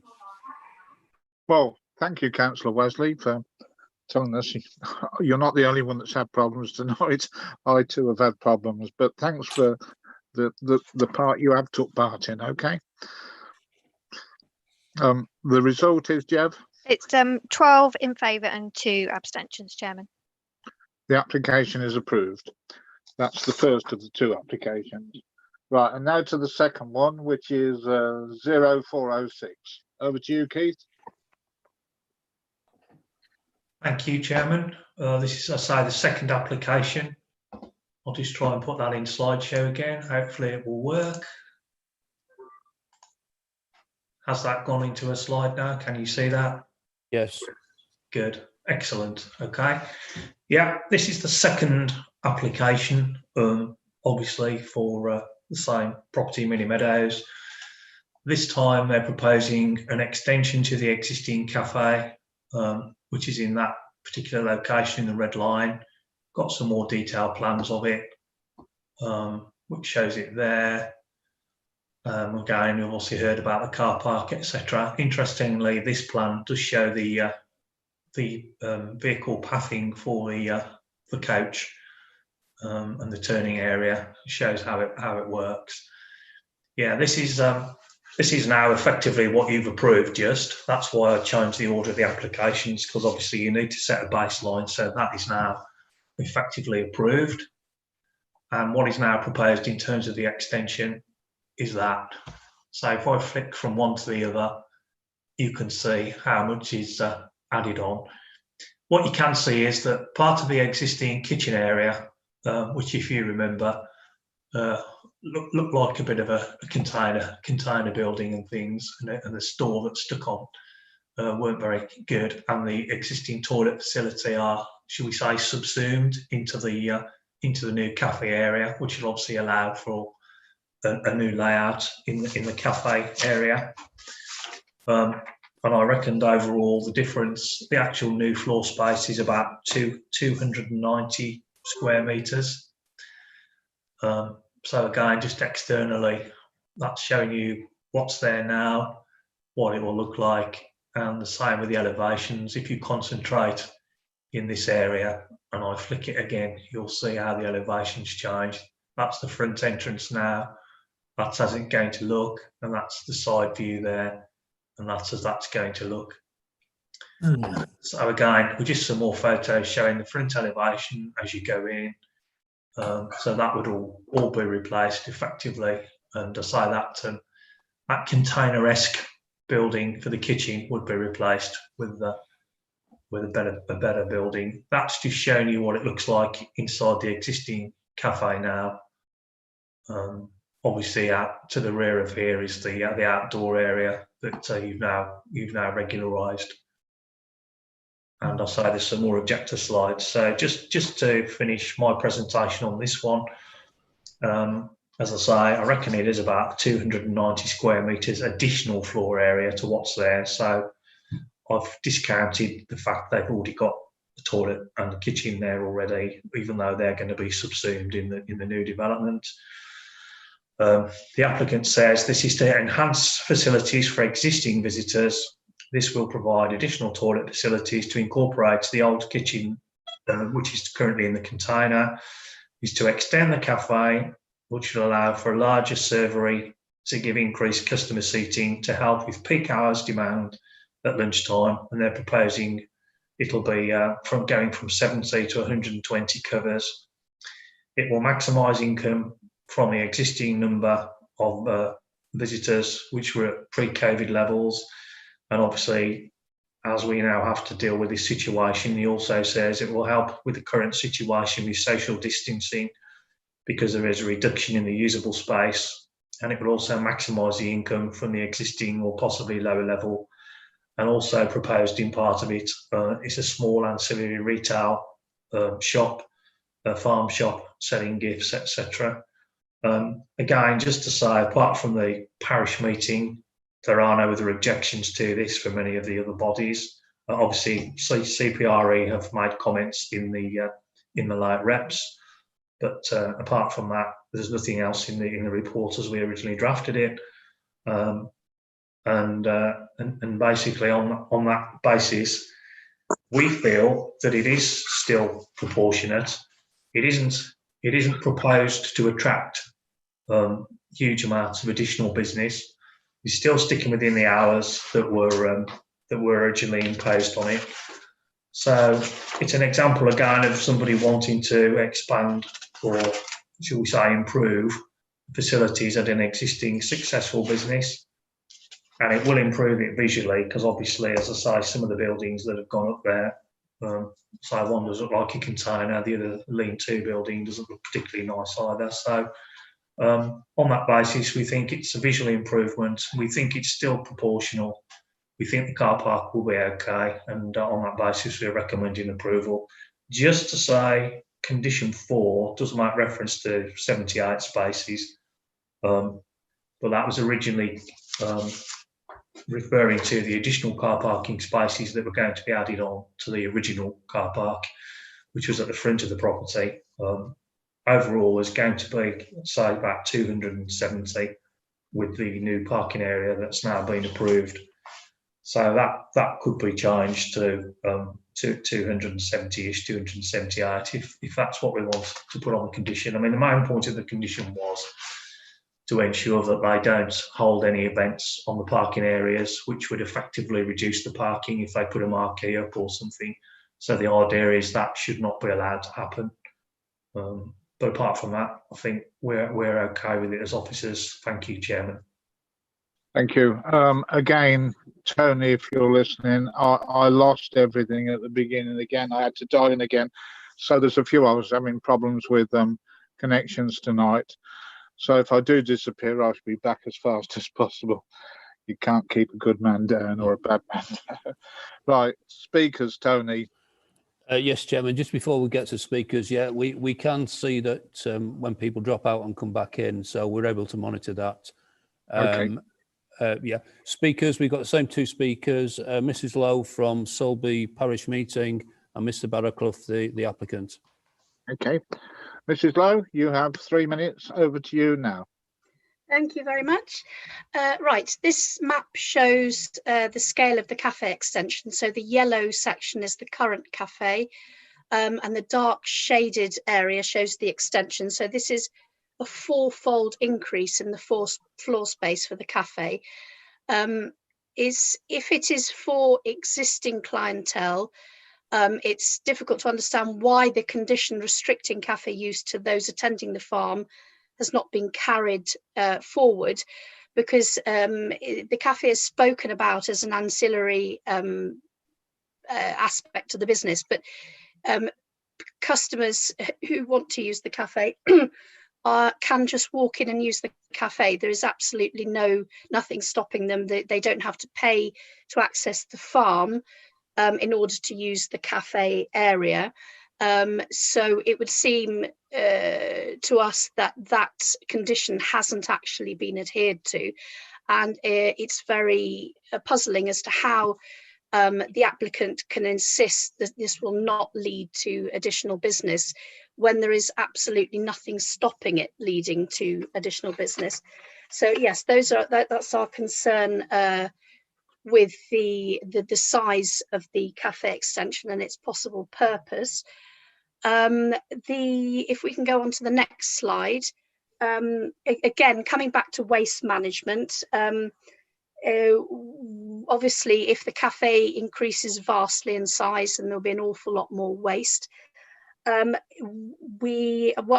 just have one query regarding, it is said that from what I've read on government websites that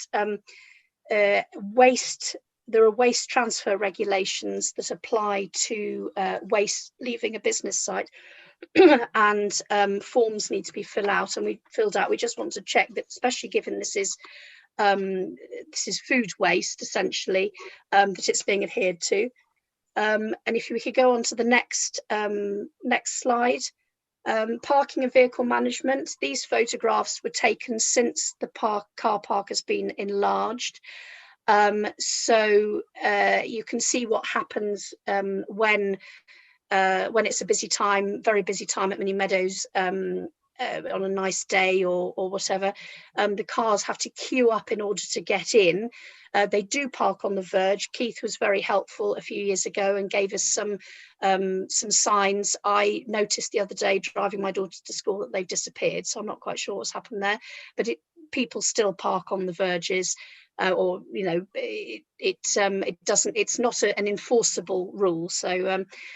The bottom picture is actually the entrance road into Mini Meadows. So this is just access. That's 3 minutes. Yes, that is a concern. And so yes, essentially our summary: a 4-fold increase is a very large increase. Have the proven need and scale test been satisfied? The condition 4 should specify the parking spaces, the 278 parking spaces in accordance with the local highways. And why has the condition preventing the cafe use as a separate attraction not been carried forward from the 2015 approval? Thank you for your time. Thank you, Mrs. Lowe. Mr. Barakoff.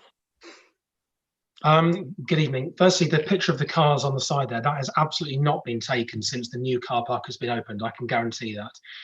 As we know, the UK economy is currently reeling from the catastrophic effects of COVID-19. Every day, the news contains details of companies, both large and small, facing closure.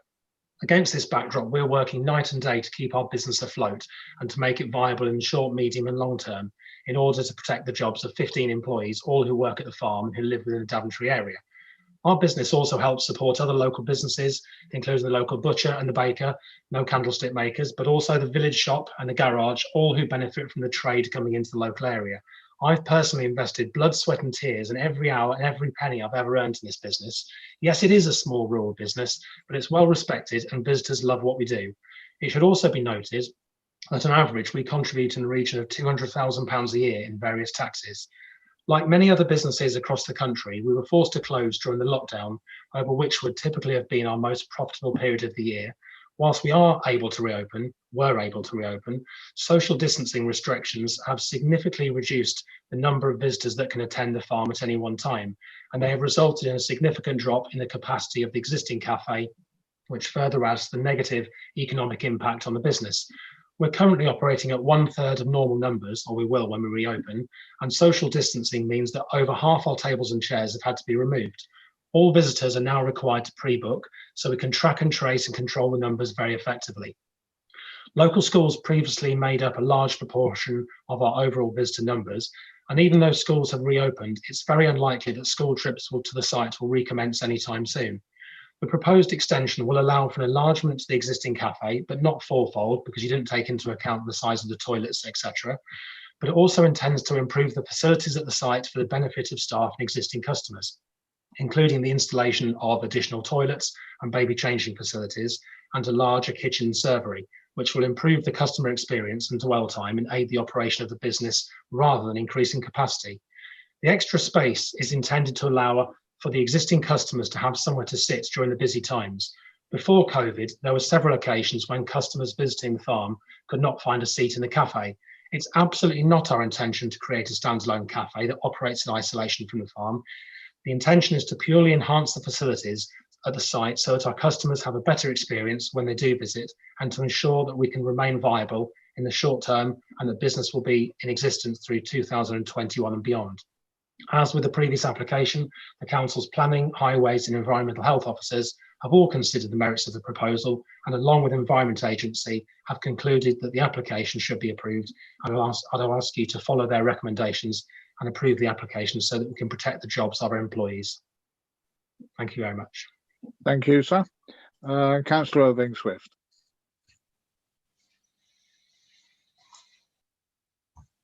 Are you there, Cecile?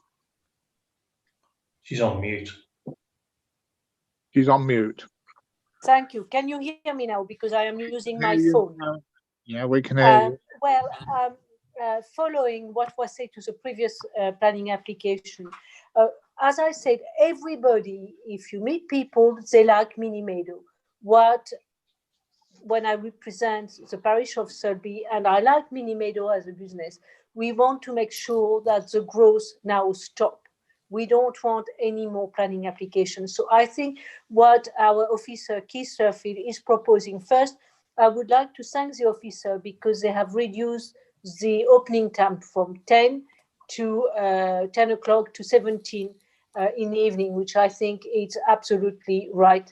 But also, Keith made a proposal that no marquee can be erected. That I think is also a valid proposal.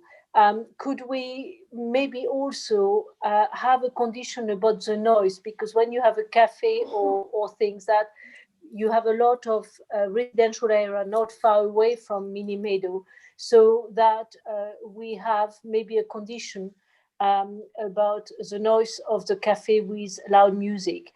I'm sure it doesn't happen, but like that, it would put everybody at rest, and I'm sure the applicant will be willing to do so because of the animals on the ground.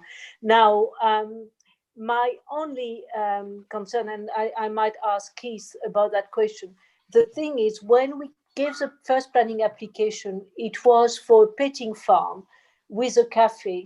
Are we sure it's not going to be a cafe with a petting farm? Because it will change and I know the applicant is hearing me, so I hope we still have a petting farm with a cafe and not a cafe with a petting farm. Can we have that condition, or is that not possible? That is a question for Keith. Thank you. Thank you, Keith. Keith, over to you for the answers on those two, but one of them, surely there are environmental controls on noise, aren't there? Separate from legislation. Over to you. Yeah, I was going to say, Chairman, I think the noise thing, and to be fair, some of the other things that have been raised about waste transfer and stuff are really for environmental health and licensing issues. They're not really planning issues, to make sure things are being done in accordance with proper waste disposal procedures, etc. That's not really for planning to decide in that sense. In terms of whether it's ancillary, I mean, the view we're taking is yes, it is ancillary. People are going there because they're going to see the animals, and there happens to be a cafe there, and they probably do go to the cafe as well. But but yes, that condition that was put on before, it is a difficult one because it relies on the goodwill of the owner to enforce it. Really, I don't think the council can particularly go out and demand to inspect people's tickets, shall we say, and say, well, have you just bought a cup of coffee, or have you been and seen the animals first? So it does rely on the operator's goodwill, and he tells us that it's ancillary, and I think we're taking him at his word, really. I think the animals are the main attraction from what I've heard. It's lots of families go out there with children, etc., and they go there because of the animals. So that condition is on the original, and the cafe is the cafe, so it still applies to the enlarged cafe. Really, it still stays on the premises because it refers to the cafe, and this will just be the enlarged cafe. So I'm fairly happy that it still will be ancillary and not a standalone thing. Thank you, Keith. Tony, speakers? None indicated, Chairman. Sorry. Councillor Harris has indicated. Councillor Harris, you'd like to speak? Yeah, again, just briefly, I can understand the frustrations from local people, particularly in regard to the issues of parking, but it does sound as if the previous application hopefully will have resolved that issue, so long as that condition does stay in and makes it clear that it's the 270, Keith, or whatever the number is, that's maintained. I think the reality is, for these types of attractions, people's expectations are that there will be restaurant facilities, break facilities. It's part of the experience, I think, these days. And I think people are used to reasonably decent facilities. And on balance, again, I think the proposal looks to be an improvement aesthetically to the look and the feel of the place. So on balance, again, I think we should go with officer's advice on this one. Is that a proposal, Councillor? Yes, you can take it as a proposal. Yeah. Thank you. Do you have a sec? Yes, I can see a finger straight away because you're in my vision, Councillor Longley. You're seconding the proposal. Yes, I am, Chair, and two reasons. I agree entirely what the proposer has said. I think that it is an on-balance thing, but I also think that we should do all we can to encourage small businesses, and particularly in the rural area. So on that basis, I'm very happy to second this. Thank you. Any more speakers, Tony? Yes, Councillor Ritchie and Councillor Irving Swift, Chairman. Councillor Ritchie first. Over to you. Thank you, Chair. I only raised my hand with a slight concern over attempts to tie the cafe business simply to those who were going to see the animals. Look, the reality is we want people to go and enjoy the countryside. They're only going to go out to enjoy the countryside if there are places where they can sit and have a decent coffee and a refreshment. I think that the reality is that I haven't been. I plan to go now that I know about it when circumstances allow. But it strikes me the sort of place where you will have family gatherings, where you will go, where families will go. The parents will want to sit and have a coffee or a cup of tea, while the grandparents go with the grandchildren to look at the animals. The idea of compelling people to go and pat a small lamb in order to be allowed into the cafe seems to me totally absurd. I just think there needs to be a degree of reasonableness. This is a place. Yes, it is a farm. It is about animals. It has got an educational value, but at the same time, we want to encourage people to visit the countryside. We need more projects like this. Thank you, Councillor. Any more speakers, Tony? Councillor Irving Swift, Chairman. Oh yes, Irving Swift. Councillor Irving Swift. She's muted. Yeah. So sorry. Yes. I think when you listen to me, you can hear that we are all in Welford. A lot of people would support Mini Meadow. what they would like is to make sure it's not overbearing on that rural area, because it's a small lane, and it has been a very successful enterprise with family and grandparents, but it should not be a destination for a cafe. And I think Councillor Ritchie, the comment of our officer, absolutely right. It's not a pub where people go. It is a destination for a petting farm and for an enjoyment of the, and I'm sure the applicant will have listened to the plea of the parish and my plea. Next time, whatever you do, please do it, speak to the parish, speak to the planner before you do anything more. That's all what I want to say, and I'm sure the applicant will have hear me clear, and because I have met him for the parking, and it is true that since the summer where he extended the parking, there has been no more, except one day, but it was very, it has been no more problem, because we haven't been, as a county councillor, I haven't been contacted. So the parking has done its bit, and that was done to avoid the other spinning on the road. And I am glad that the business might be able to survive, and hopefully survive with COVID-19. Thank you so much. Thank you. Tony, any more? No more speakers indicated, Chairman. Right. Well, we have a proposal that the application be approved, which has been duly seconded. All those in favour, please tell Jeverley. Okay. Councillor Chartler? For. Councillor Cribbin? For. Councillor Dabbs? For. Councillor Frost? For. Councillor Harris? For. Councillor Irving Swift? Abstain. Councillor James? For. Councillor Longley? For. Councillor Matton? For. Councillor Parker? For. Councillor Ritchie? For. Councillor Robertson? For.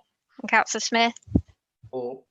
And I believe Councillor Wesley's gone, so that'll be 12 in favour again and 1 abstention. Yeah.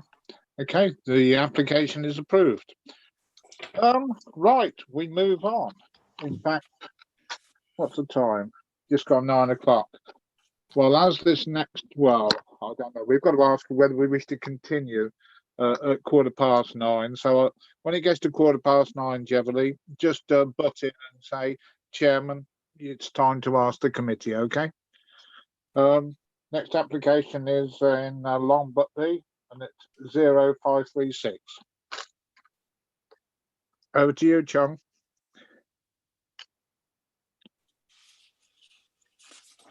On Station Road in Long Butby. The house itself, if we go to the site location plan, you'll see it's surrounded by other residential properties. The application before members tonight seeks to construct a detached carport along with single-storey extensions to the side, the front and the rear. In addition to this, dormers were proposed in the roof space, and these involve a pitch roof dormer to the front and a box roof dormer to the rear. The carport will be open-sided with timber posts and a pitched roof, and it'll be situated to the front of the house in the western corner of the curtilage, and the front and side and rear extensions will wrap around the existing property. There is a single-storey porch element which will sit towards the front of the property and become attached to the single-storey front extension. You'll see from the report that there are no neighbour objections, but however the parish council have raised objections stating that the proposals will result in overdevelopment of the plot.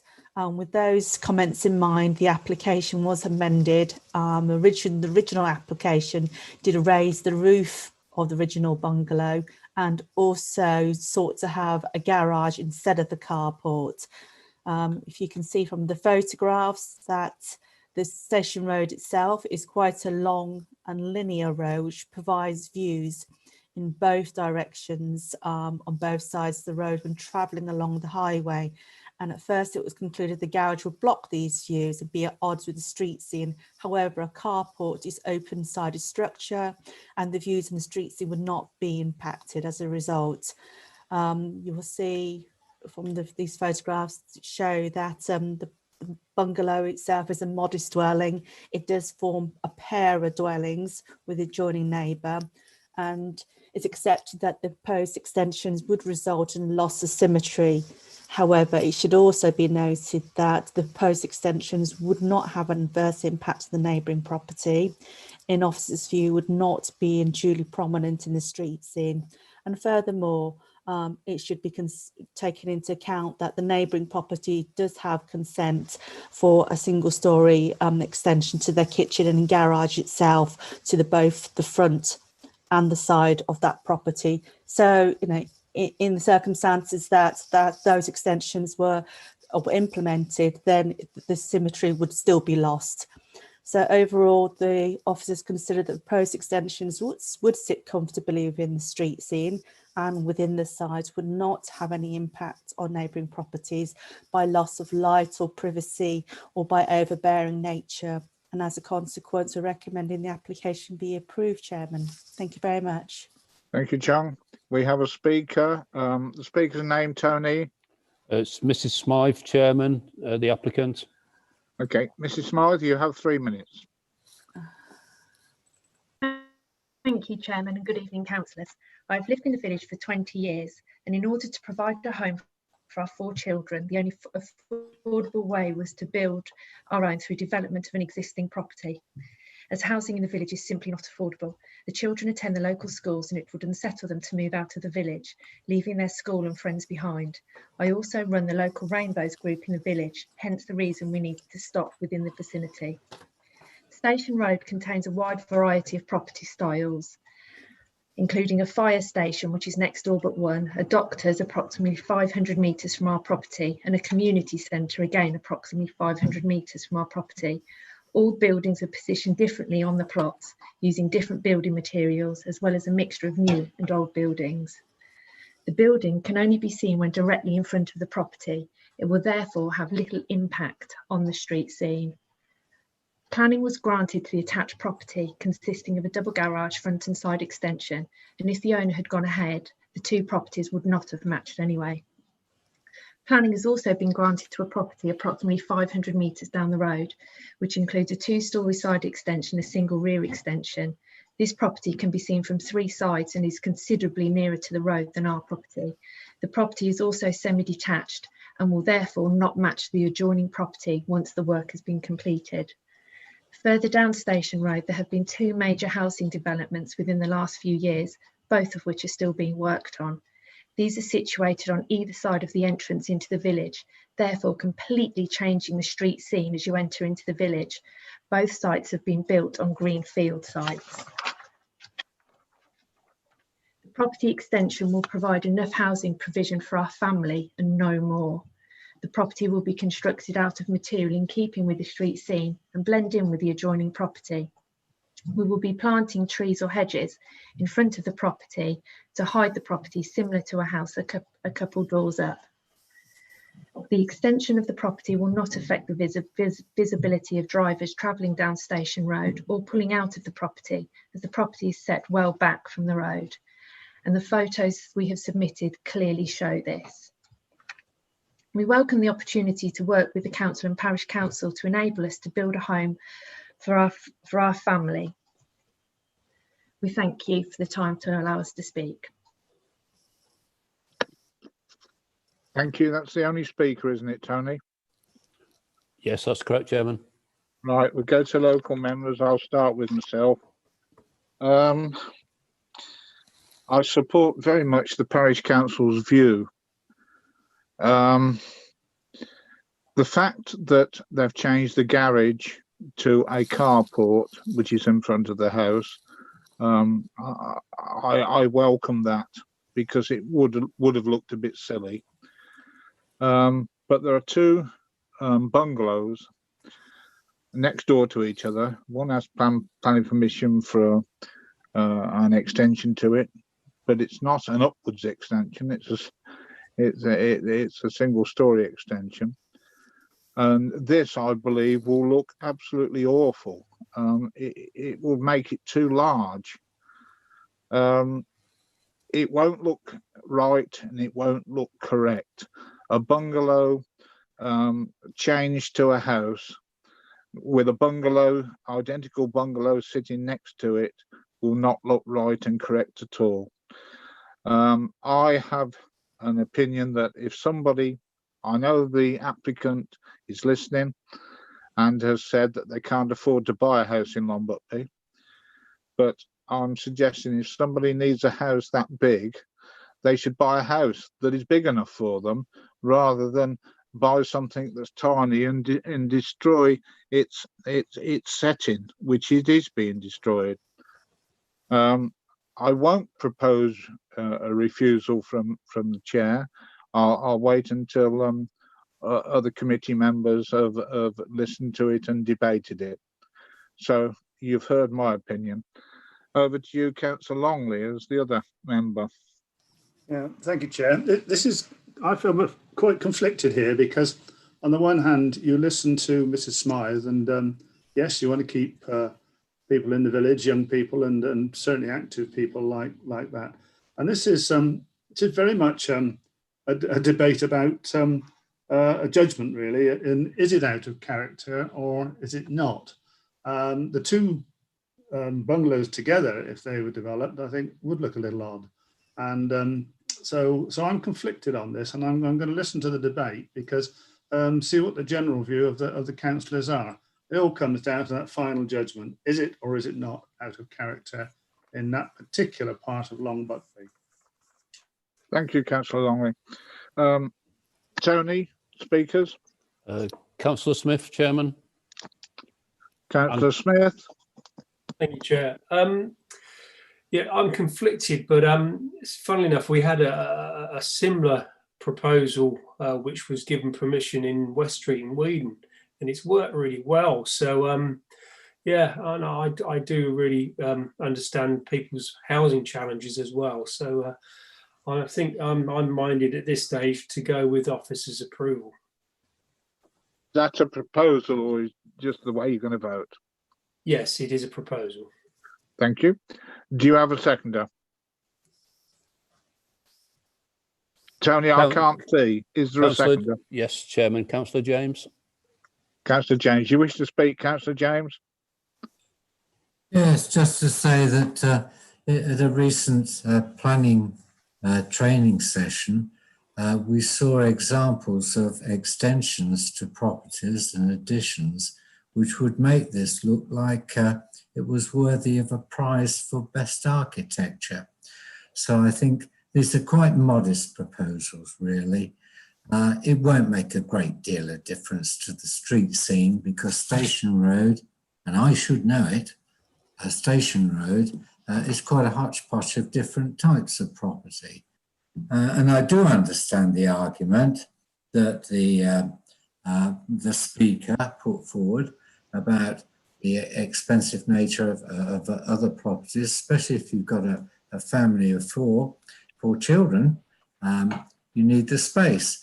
And quite honestly, that's why planning was relaxed a bit to help people in similar situations. So I'm quite happy to second this application, and I hope others will approve it too. Thank you. Speakers, Tony? Councillor Ritchie and Councillor Irving Swift, Chairman. Thank you. Councillor Ritchie? Very briefly, really just to reinforce what Councillor James has said. I think that what has been proposed here doesn't strike me as very different from many bungalows that have been extended that you see across the whole district. I just think this is something that is, looks to me to be quite a normal thing that people actually do with that sort of bungalow. Yeah, it's easy to say, go and buy a bigger house. In many cases, that simply is not possible. To talk about the street scene in Station Road, as if the street scene in Station Road was something that was worth preserving, strikes me as ludicrous. It's the most hideous hodgepodge of things that you get in Station Road. I have got no problem at all with this application. Thank you. I didn't mention the street scene. It was the parish council mentioned the street scene. I mentioned the fact that it would look ridiculous compared with the other one. It would be too large. But I didn't mention the street scene. Councillor Irving Swift. Yes, just to comment. I can see the dilemma that you, Chairman, can have, because if you expand all the bungalow, at one point, you know, in villages or even in bigger villages like Long Bugby, you have no possibility for young couple to start or for older generation to move into something smaller. So that is going to unbalance your stock of property. So making a bungalow that is very small by nature, modest, to a house is unbalancing in all villages. And as Councillor Ritchie said, a lot of bungalows have been extended. And as a result, you do not have the choice to be able to exchange a smaller house against a bigger house.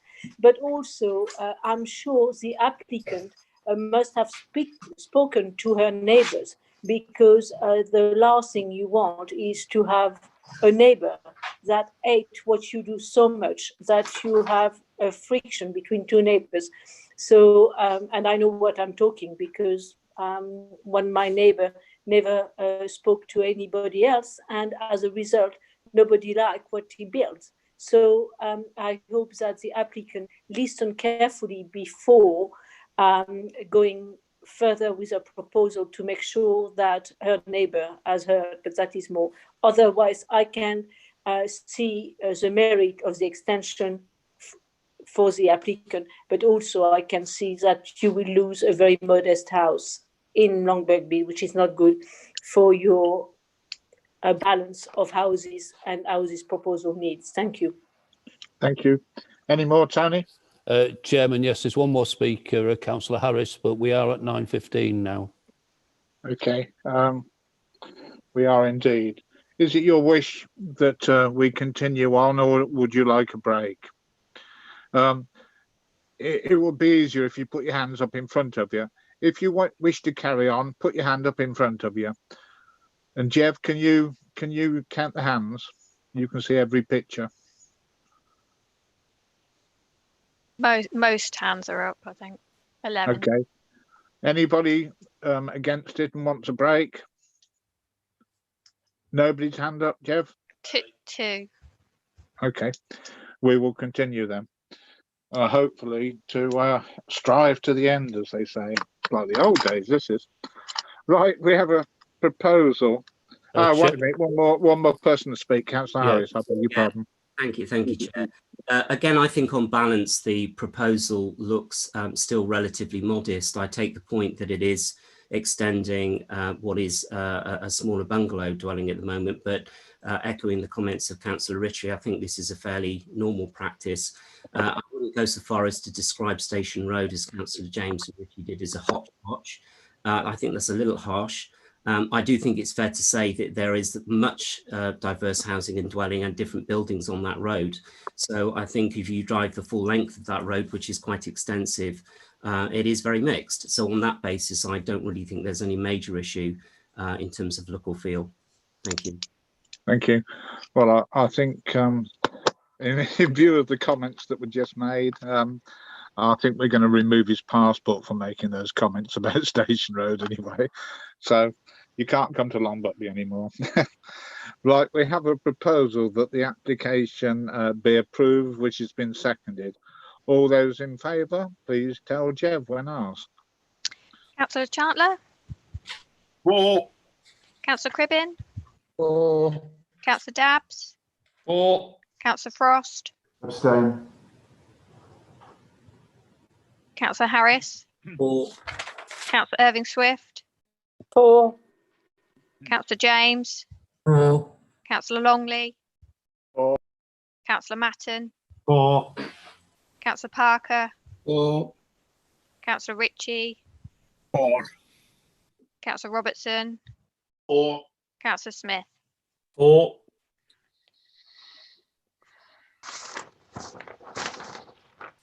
12 in favour and 1 abstention. Thank you, Jeverly. The application is approved. We move on now to the second one in Longbuckby, which is 0543. Over to you, John. Thank you, Chairman. This application actually relates to Meadowview Barn, and if the barn forms a complex of barn conversions in the open countryside. You'll see from the report that consent was granted for an extension back in 2017, and what the current proposal seeks consent for is to replace 2 roof lights on the barn conversion with a window to the side of the property. But you'll see that this window does actually overlook the garden of a neighbouring property. If I can just get to the pictures. This is the window in question. Now, obviously, as part of the proposal, the applicant has agreed to erect 1.8 metre fence along this boundary in order to obscure the views which provide views into their garden area. So there are no direct views into any other facing windows, but it does provide a direct view into the garden area, as you can see. Officers consider that the 1.8 metre fence, which the neighbours have agreed to, would provide sufficient privacy, and as a result, the officers are recommending this application be approved.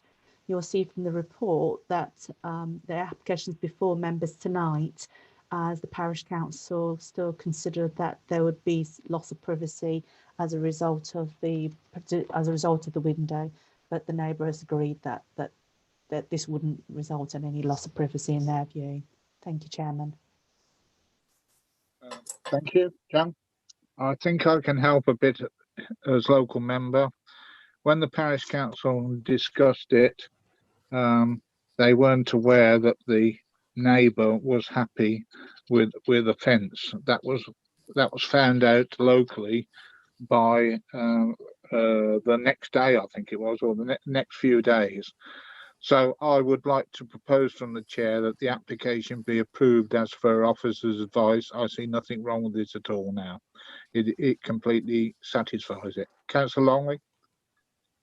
I'm very happy to second that, Chair. And the thing that strikes me from the report immediately, and is that very fact, is that the parish council sort of object because on the basis of the neighbourhood's property, and then you get a letter from the neighbour saying she's happy with it. So I'm very keen to, very happy to second. Now, well, she's muted on one. Thank you very much. There is somebody talking in the background. I think it was Tony, actually. It sounded like. Do we have any speakers, Tony? No, Chairman. I do beg your pardon. I forgot to mute myself. No, that's all right. That's all right. I often get caught eating sweets as well. Right, we have a proposal. Chairman, sorry, we do have a speaker now, Councillor Dabbs. Councillor Dabbs, go ahead. Yes, thank you, Joe. Just thought I'd mention, I mean, from reading this, it seems like we have a flagrant violation, if you like, of the planning approved, that, you know, you have these roof lights approved and then somebody goes and builds it with the window in. I know there's nothing we can do about it. And I think that the fencing mitigation is fine and the people who are affected by it are okay with it. But I think it's just an appalling activity that people get up to. And if we could somehow penalise people for doing this, I think I'd be voting in favour of it. Otherwise, I think I'll be going along with the officer's advice anyway. Thank you, Jack. Thank you. And that's exactly the reason the parish council said what they said as well. I won't say any more. I've proposed the application that we approve it, and it's been seconded. All those in favour, over to you, Jeff. Councillor Charter? For. Councillor Cribbin? For. Councillor Dabbs? For. Councillor Frost? Sorry, for. Thank you. Councillor Harris? For. Councillor Irving Swift? For. Councillor James? For. Councillor Longley? For. Councillor Matton? For. Councillor Parker? For. Councillor Ritchie? For. Councillor Robertson? For. And Councillor Smith? For. Unanimous, Chairman. Thank you, Jeverly. The application is approved. On to the third one, which happens to be in Longbuckby as well, 0744. Again, Chung. Thank you, Chairman. Oops, just bear with me a moment. Okay, this application actually relates to a two-storey semi-detached property in Longbuckby, again on Station Road, but this property actually lies on the corner of Station Road in South Close. You can see from the site location plan again that it's surrounded by residential properties, but you have Longbuckby Rugby Club to the south. The application seeks consent for the construction of a two-storey side extension and a single-storey rear extension, along with formation of a new vehicle access and a parking area. The report will show that there are no objections to the proposed extensions. However, there are concerns from the Parish Council that the proposed new access, which will be closer to the junction of Station Road and South Close, would compromise highway safety. And as a result, they're raising concerns about the proposed location of the access. As part of the proposal, the existing access, as shown here, will be closed off. We have got comments from the County Highway Authority, and the County Highway Authority are raising no objections to the proposals, subject to a condition that the current access is closed. Having regard to those comments, the officers are happy that there would not be a compromise to either highway or pedestrian safety, and as such, we're recommending the application be approved, Chairman. Thank you very much. Thank you, Chung. Again, I lead as a Longbuckby member. I fully supported every comment the Parish Council made. The road South Close, which comes off Station Road, it leads to 3 small estates, a council estate and 2 private estates, or rather a former council estate, and also leads to a school. It's quite a busy junction, especially at school times. It's also a parking place for the sports field on the opposite side of the road. So it's a busy old junction. And the idea, I've got nothing against the extension to the house whatsoever, nothing against it at all. The existing access is a little way from the junction of Station Road, is a little way down, but it still causes problems. And they want to put it further up, closer to the junction. I thought it was daft, but the county surveyor seems to think it's all right. Well, I've been on this committee, as you know, over 30 years, and when a county surveyor thinks it's all right and a member thinks it's not, you've got no chance of going to appeal and winning. So if the county surveyor thinks it's all right, I will propose that the application be approved. I see no reason to not approve it. So do we have a seconder? Yes, Chairman. Councillor Chandler. Councillor Chandler, will you wish to speak?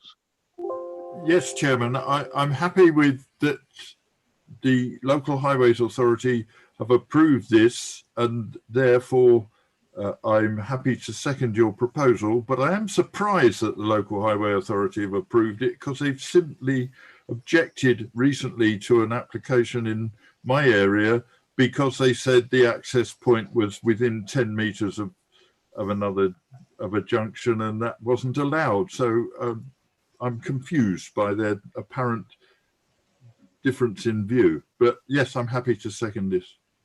Thank you very much, Councillor Chandler. Any speakers, Tony?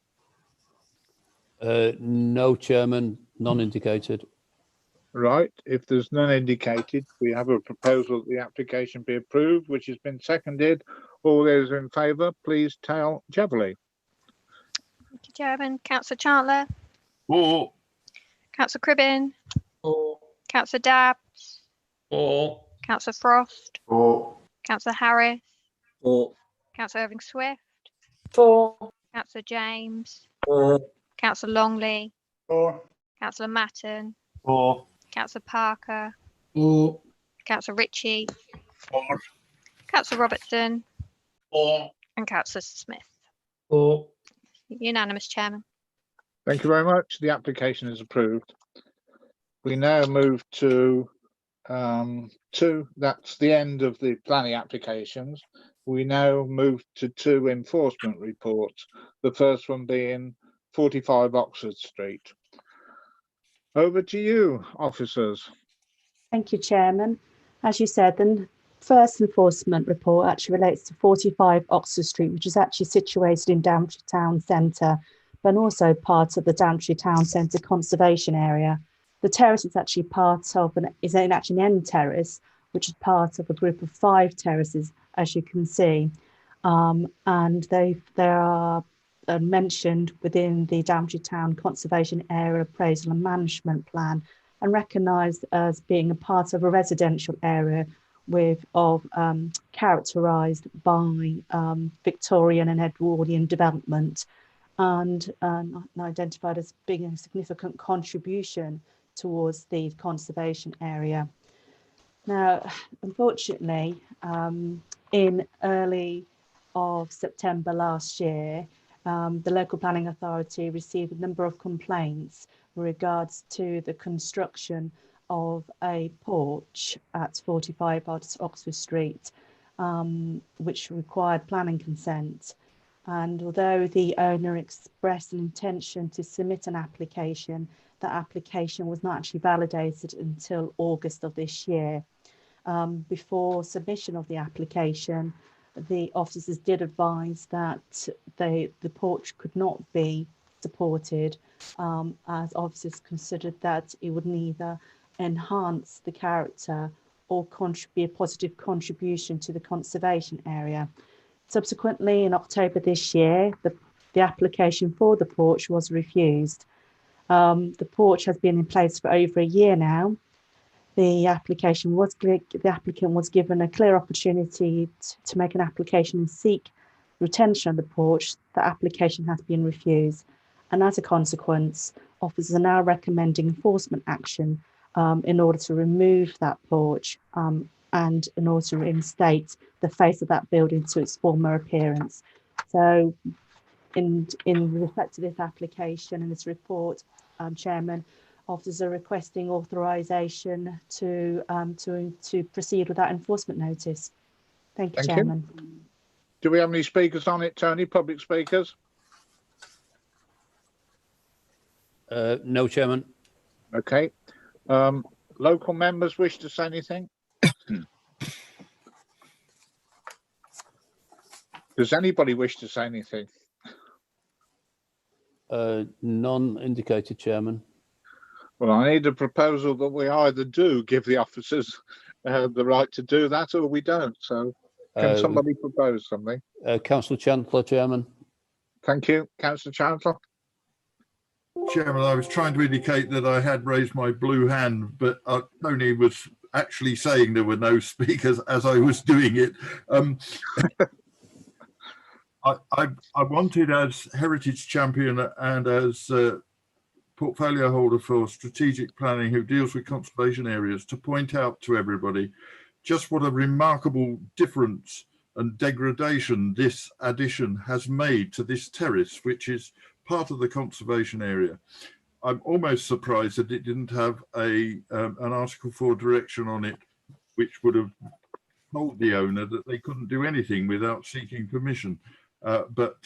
Yes, I'm happy to propose that we authorise enforcement to have it removed, Chairman. Thank you very much. Do you have a seconder? Councillor Irving Swift, Chairman. Councillor Irving Swift, you wish to speak on it? Yes, I would like to second, and also to see, it sounds a little thing, a porch, but from a beautiful row of cottages, it destroys the beauty of it. Thank you. Yeah, it does indeed. Like a bad nose. Thank you. Any other speakers, Tony? Councillor Robertson, Chairman. Councillor Robertson. Thank you, Chair. Basically, I have to support what Councillor Chandler and Councillor Irving Swift have said. I think it's a bit of an eyesore, quite frankly. Thank you. I think we all agree that, or I don't see anybody not agreeing it. Any other speakers, Tony? None indicated, Chairman. Okay. All those in favour of authorising officers to carry out the enforcement. Over to you, Jeff. Councillor Chandler, Or. Councillor Cribbin, Or. Councillor Dabbs, Or. Councillor Frost, Or. Councillor Harris, Or. Councillor Irving Swift, 4, Councillor James, Or. Councillor Longley, Or. Councillor Matton, Or.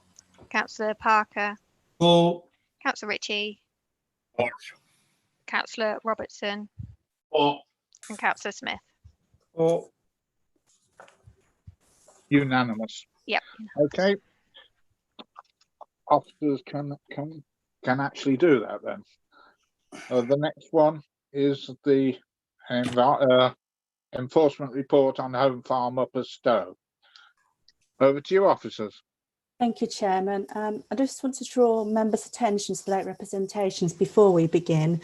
Those representations are support from 4 neighbouring properties who suggest that, in their opinion, the proposal will relieve congestion and on-street parking, and that these benefits would outweigh the retention of a dilapidated wall. I can just draw attention to the plan, site location plan. You'll see that Home Farm is actually a Grade 2 listed building, and it's situated on Francis Road, which is close to the junction of Main Street. The dwelling is actually a 2-storey dwelling, or 2.5-storey height farmhouse. There's a change in levels between the highway and the property, which makes the property quite prominent in the street scene. The rear garden of the property lies to the north of the main dwelling, and previously there was a stone wall on top of that. Your members may recall that in March last year, the planning consent and listed building consent was applied for to demolish and rebuild the boundary wall and to construct an underground garage and workshop. And that was presented before members, and the application was refused by members for the reasons which are set out within the report. In the December of 2019, that application, following the refusal, was subject to an appeal, and the appeal was dismissed. The inspector agreed with the council's conclusions that the proposal would cause harm to the significance of the designated heritage asset and to the character and appearance of the local area as well. It is unfortunate, but on visiting the site very recently, and it was observed that works on the refused proposal were underway and were substantially progressed as well. If I can show, these are the photographs before, and this is the current photographs. Obviously, there's been a clear breach of planning control and listed building control in what were refused planning permission, and it is one which has been dismissed on appeal. In terms of considering enforcement action, the local planning authority must consider whether or not consent would have been granted for the works had it been sought before they were carried out, and obviously any subsequent matters which may be relevant. In this particular case, the history does speak for itself, and as such, we would not be inviting an application, as we feel that these matters have already been considered by committee and indeed considered by the planning inspectorate. In regard to the planning policies or the material consideration, and in particular to the history, officers consider that enforcement action is justified and expedient in requiring the removal of the works and the restoration of the wall and the ground levels to its former appearance. And officers, in addition to this, are recommending that in addition to the enforcement notice, that a stop notice is also authorised in order to prevent any recommencement of these works.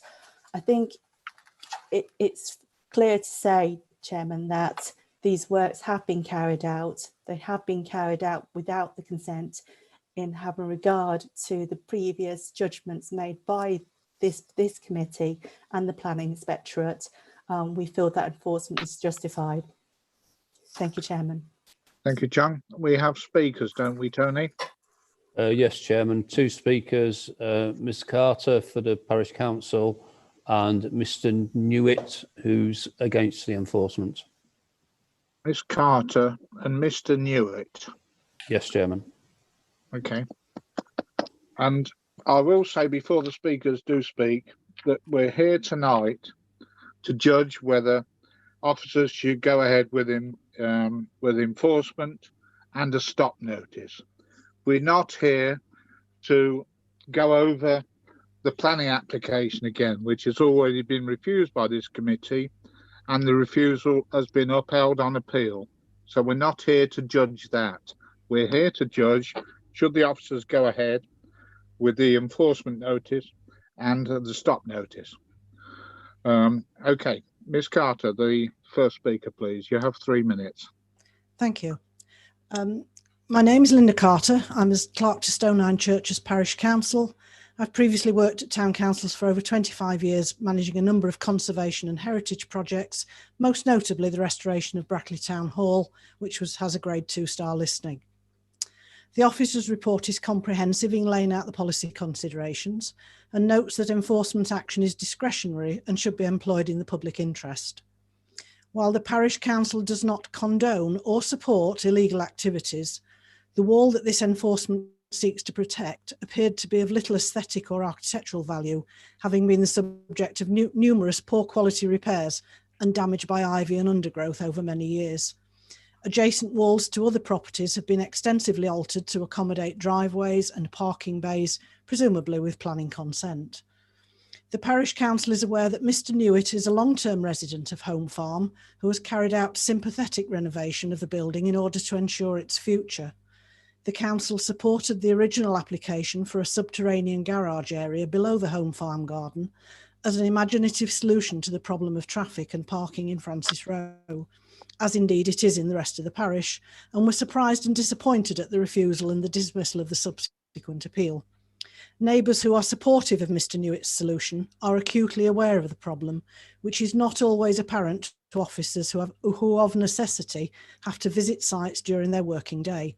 The parking and subsequent damage to the verges and banks within the area would seem to be far more detrimental to the integrity of the building and its setting than the creation of an access through the wall. Northamptonshire Highways are currently trying to address flooding issues which also threaten to scour and undermine the banks in Francis Row. The parish council understands that a large section of wall collapsed in the early spring, which may have been the catalyst for Mr. Newitt's actions. We have no knowledge of whether Mr. Newitt made contact with the planning department following that incident, but are aware of the difficulties in contacting officers following the necessary closure of the DDC offices in March.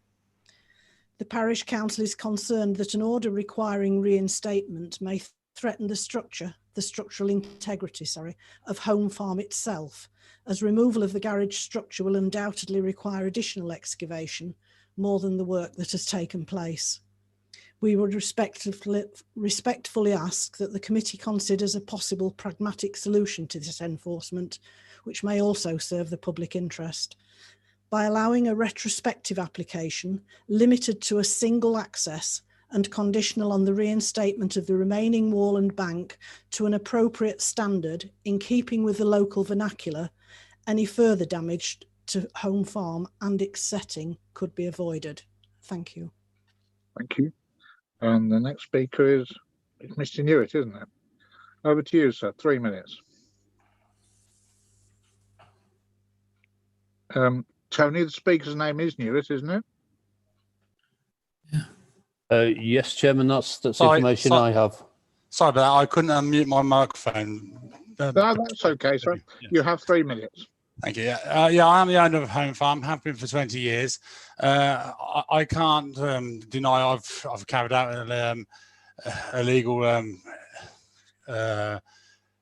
what's the word, structure. I was kind of like in the middle of the COVID-19 thing, and I made a bad choice. I think basically my neighbours and myself have suffered for many years with the off-road parking situation. We have a one access road to my next neighbour's property, which was separated from my property in 1984.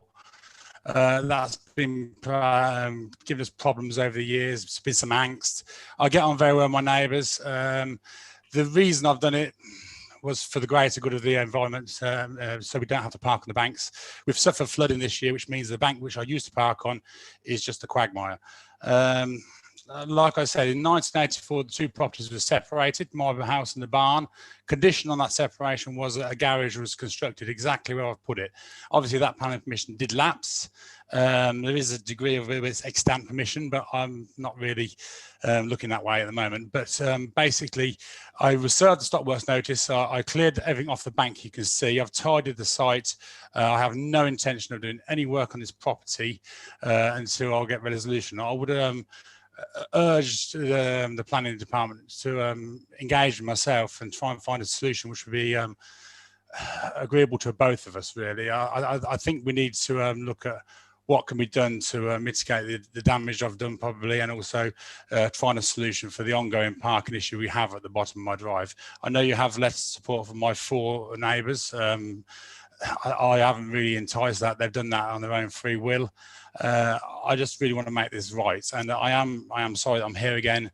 I am desperate. I do love this property. The thing which kind of prepared me to do this was the fact that the COVID-19 gave me a portal to my retirement, and I don't think I could live in this house at 70, dragging all the garden rubbish through the house, having no way to get oil in the property and nowhere to park a vehicle. Moving on to the electric vehicle charging issues we spoke about earlier on. I mean, my girlfriend's a school teacher and she wants to buy an electric vehicle. I have nowhere I can charge an electric vehicle. The hard standing at the front will give me opportunity to provide, that sort of thing. That's really all I have to say. Again, I do apologise for my actions. I didn't do it easily, and I probably was misguided by some people's advice. Just crack on, because that's not the way. And I do appreciate that. I throw myself to your better side and hope that we can get a solution to this. I really do. Okay, sir. Thank you very much. You. Right, Councillor Brown has requested to be able to speak on the subject. So, Councillor Brown. Thank you very much, Chairman, and I appreciate the opportunity to speak. I'm here essentially to echo the sentiments of the Parish Council. As you know, like them, I don't condone the works that Mr. Newett's carried out, and I would just wish to highlight the fact that he has already ceased those works, and we've spoken on several occasions over the past 7 days or so prior to this meeting, and during his conversations with me, he's shown considerable contrition, been very apologetic, and recognised the error that he's made in proceeding with these works without due planning permission. I think we've heard from the Parish Council as well that Mr. Newett is well respected within the community in Stowe, and he obviously has the support of his neighbours in seeking to find a resolution that's acceptable to all parties concerned in this matter. I therefore echo the plea of both Mr. Newett and the Parish Council in asking members to consider deferring this matter for a length of time whilst all parties work together to find an acceptable retrospective application that's compliant with our district council's policies and can provide an effective solution for everyone involved. So thank you for your time, Chairman, and thank you to the committee for hearing me out. Thank you, Councillor Brown. Councillor Smith. Thank you, Chair. Yeah, clearly no one can condone what has happened. All I would say is the Parish Council know this all very well. I think what they had to say, please take that on board. And I think that knowing the areas I do, if we could indulge in deferment, I would be most appreciative on this occasion. That's all I had to say. Thank you. Tony, list of speakers. Councillor James, Councillor Robertson, Councillor Chandler, Councillor Irving Swift, Chairman. Oh gosh, James, Robertson, Chandler and Irving Swift. Yes, Chairman. Okay. Councillor James, you're on first. Thank you, Chairman. If I remember right, when this application came up before the Planning Committee last year, was it? I did speak in favour of granting consent for this particular work. So it's no surprise then that I'm not very happy with a heavy-handed attitude to this. And I do sympathise with what the Parish Council said, that we should try and find a pragmatic solution to this problem. There is a lot of merit in what the applicant is proposing to do here. I'm sure of that. I felt it last time and I feel it now. And it's not beyond the wit of us all to come to some pragmatic solution through the possibility of a delay so that everybody can go out of this quite happy without any heavy-handedness. I really do feel that. You know, I'm quite happy to put forward a proposition to that effect. I don't know whether we can take one for that because we've got one. Do we take enforcement or not? I will have to go to. Sorry, Chairman, can I just interrupt very briefly? I think members have got to remember that we're not here to discuss the merits of this application.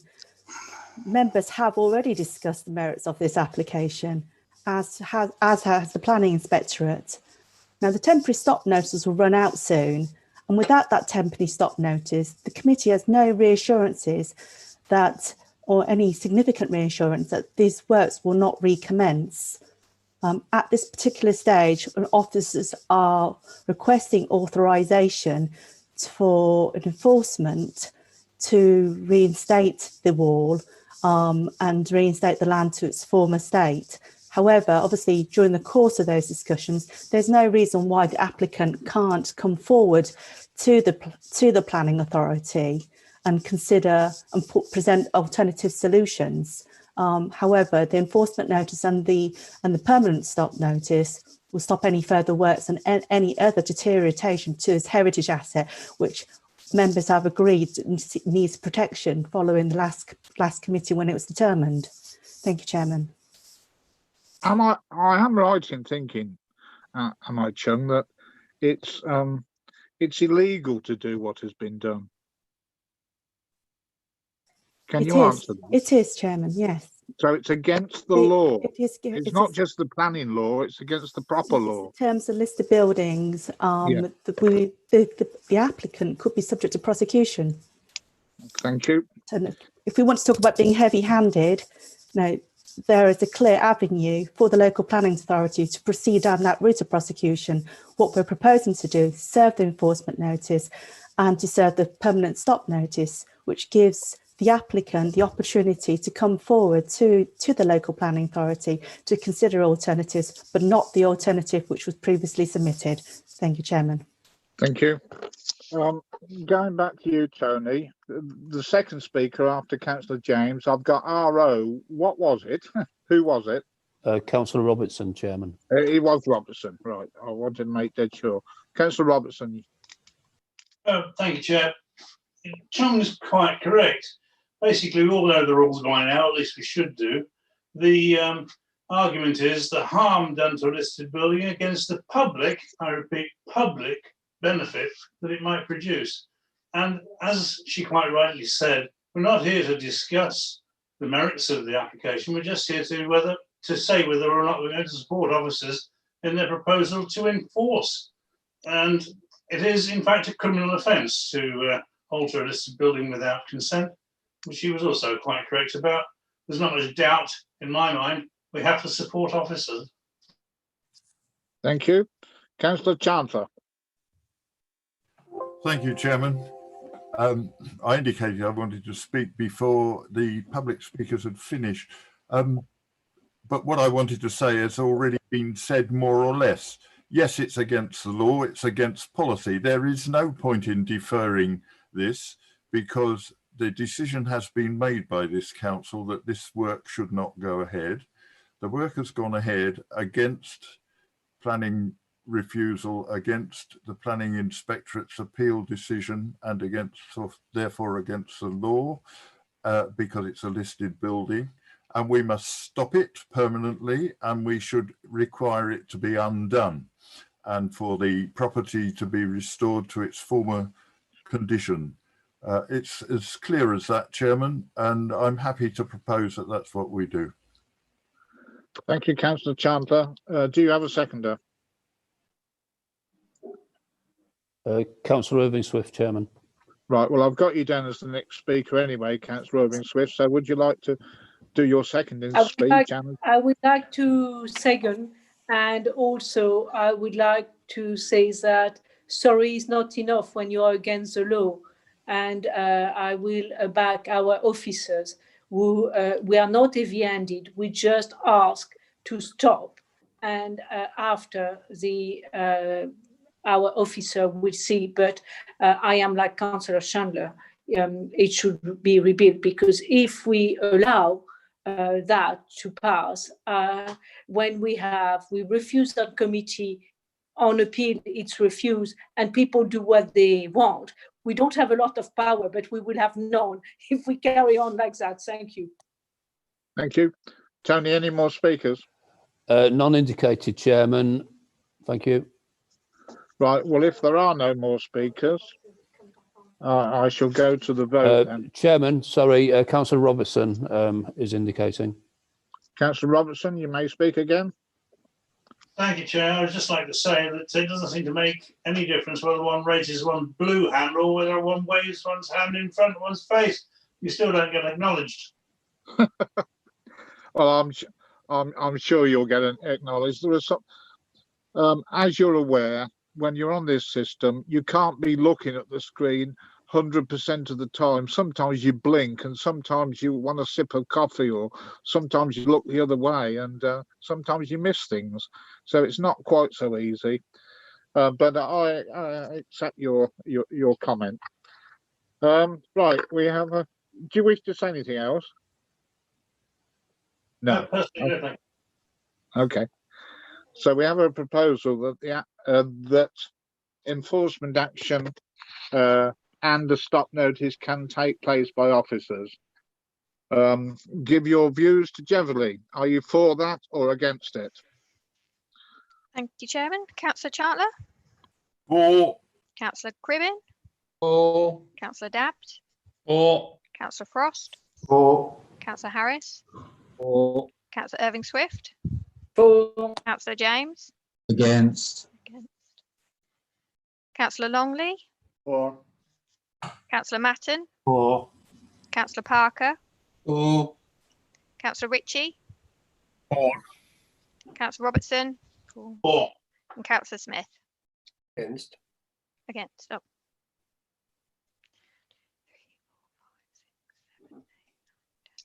11 in favour, 2 against. 11 in favour and 2 against, Chairman. Thank you, Jeverley. Enforcement action and stop notice will take place as per officer's report. Well, thank you very much, all of you, for attending. If you're going to have your dinner now, don't get stomachache through having it too late. Have an enjoyable night of what's left of it. And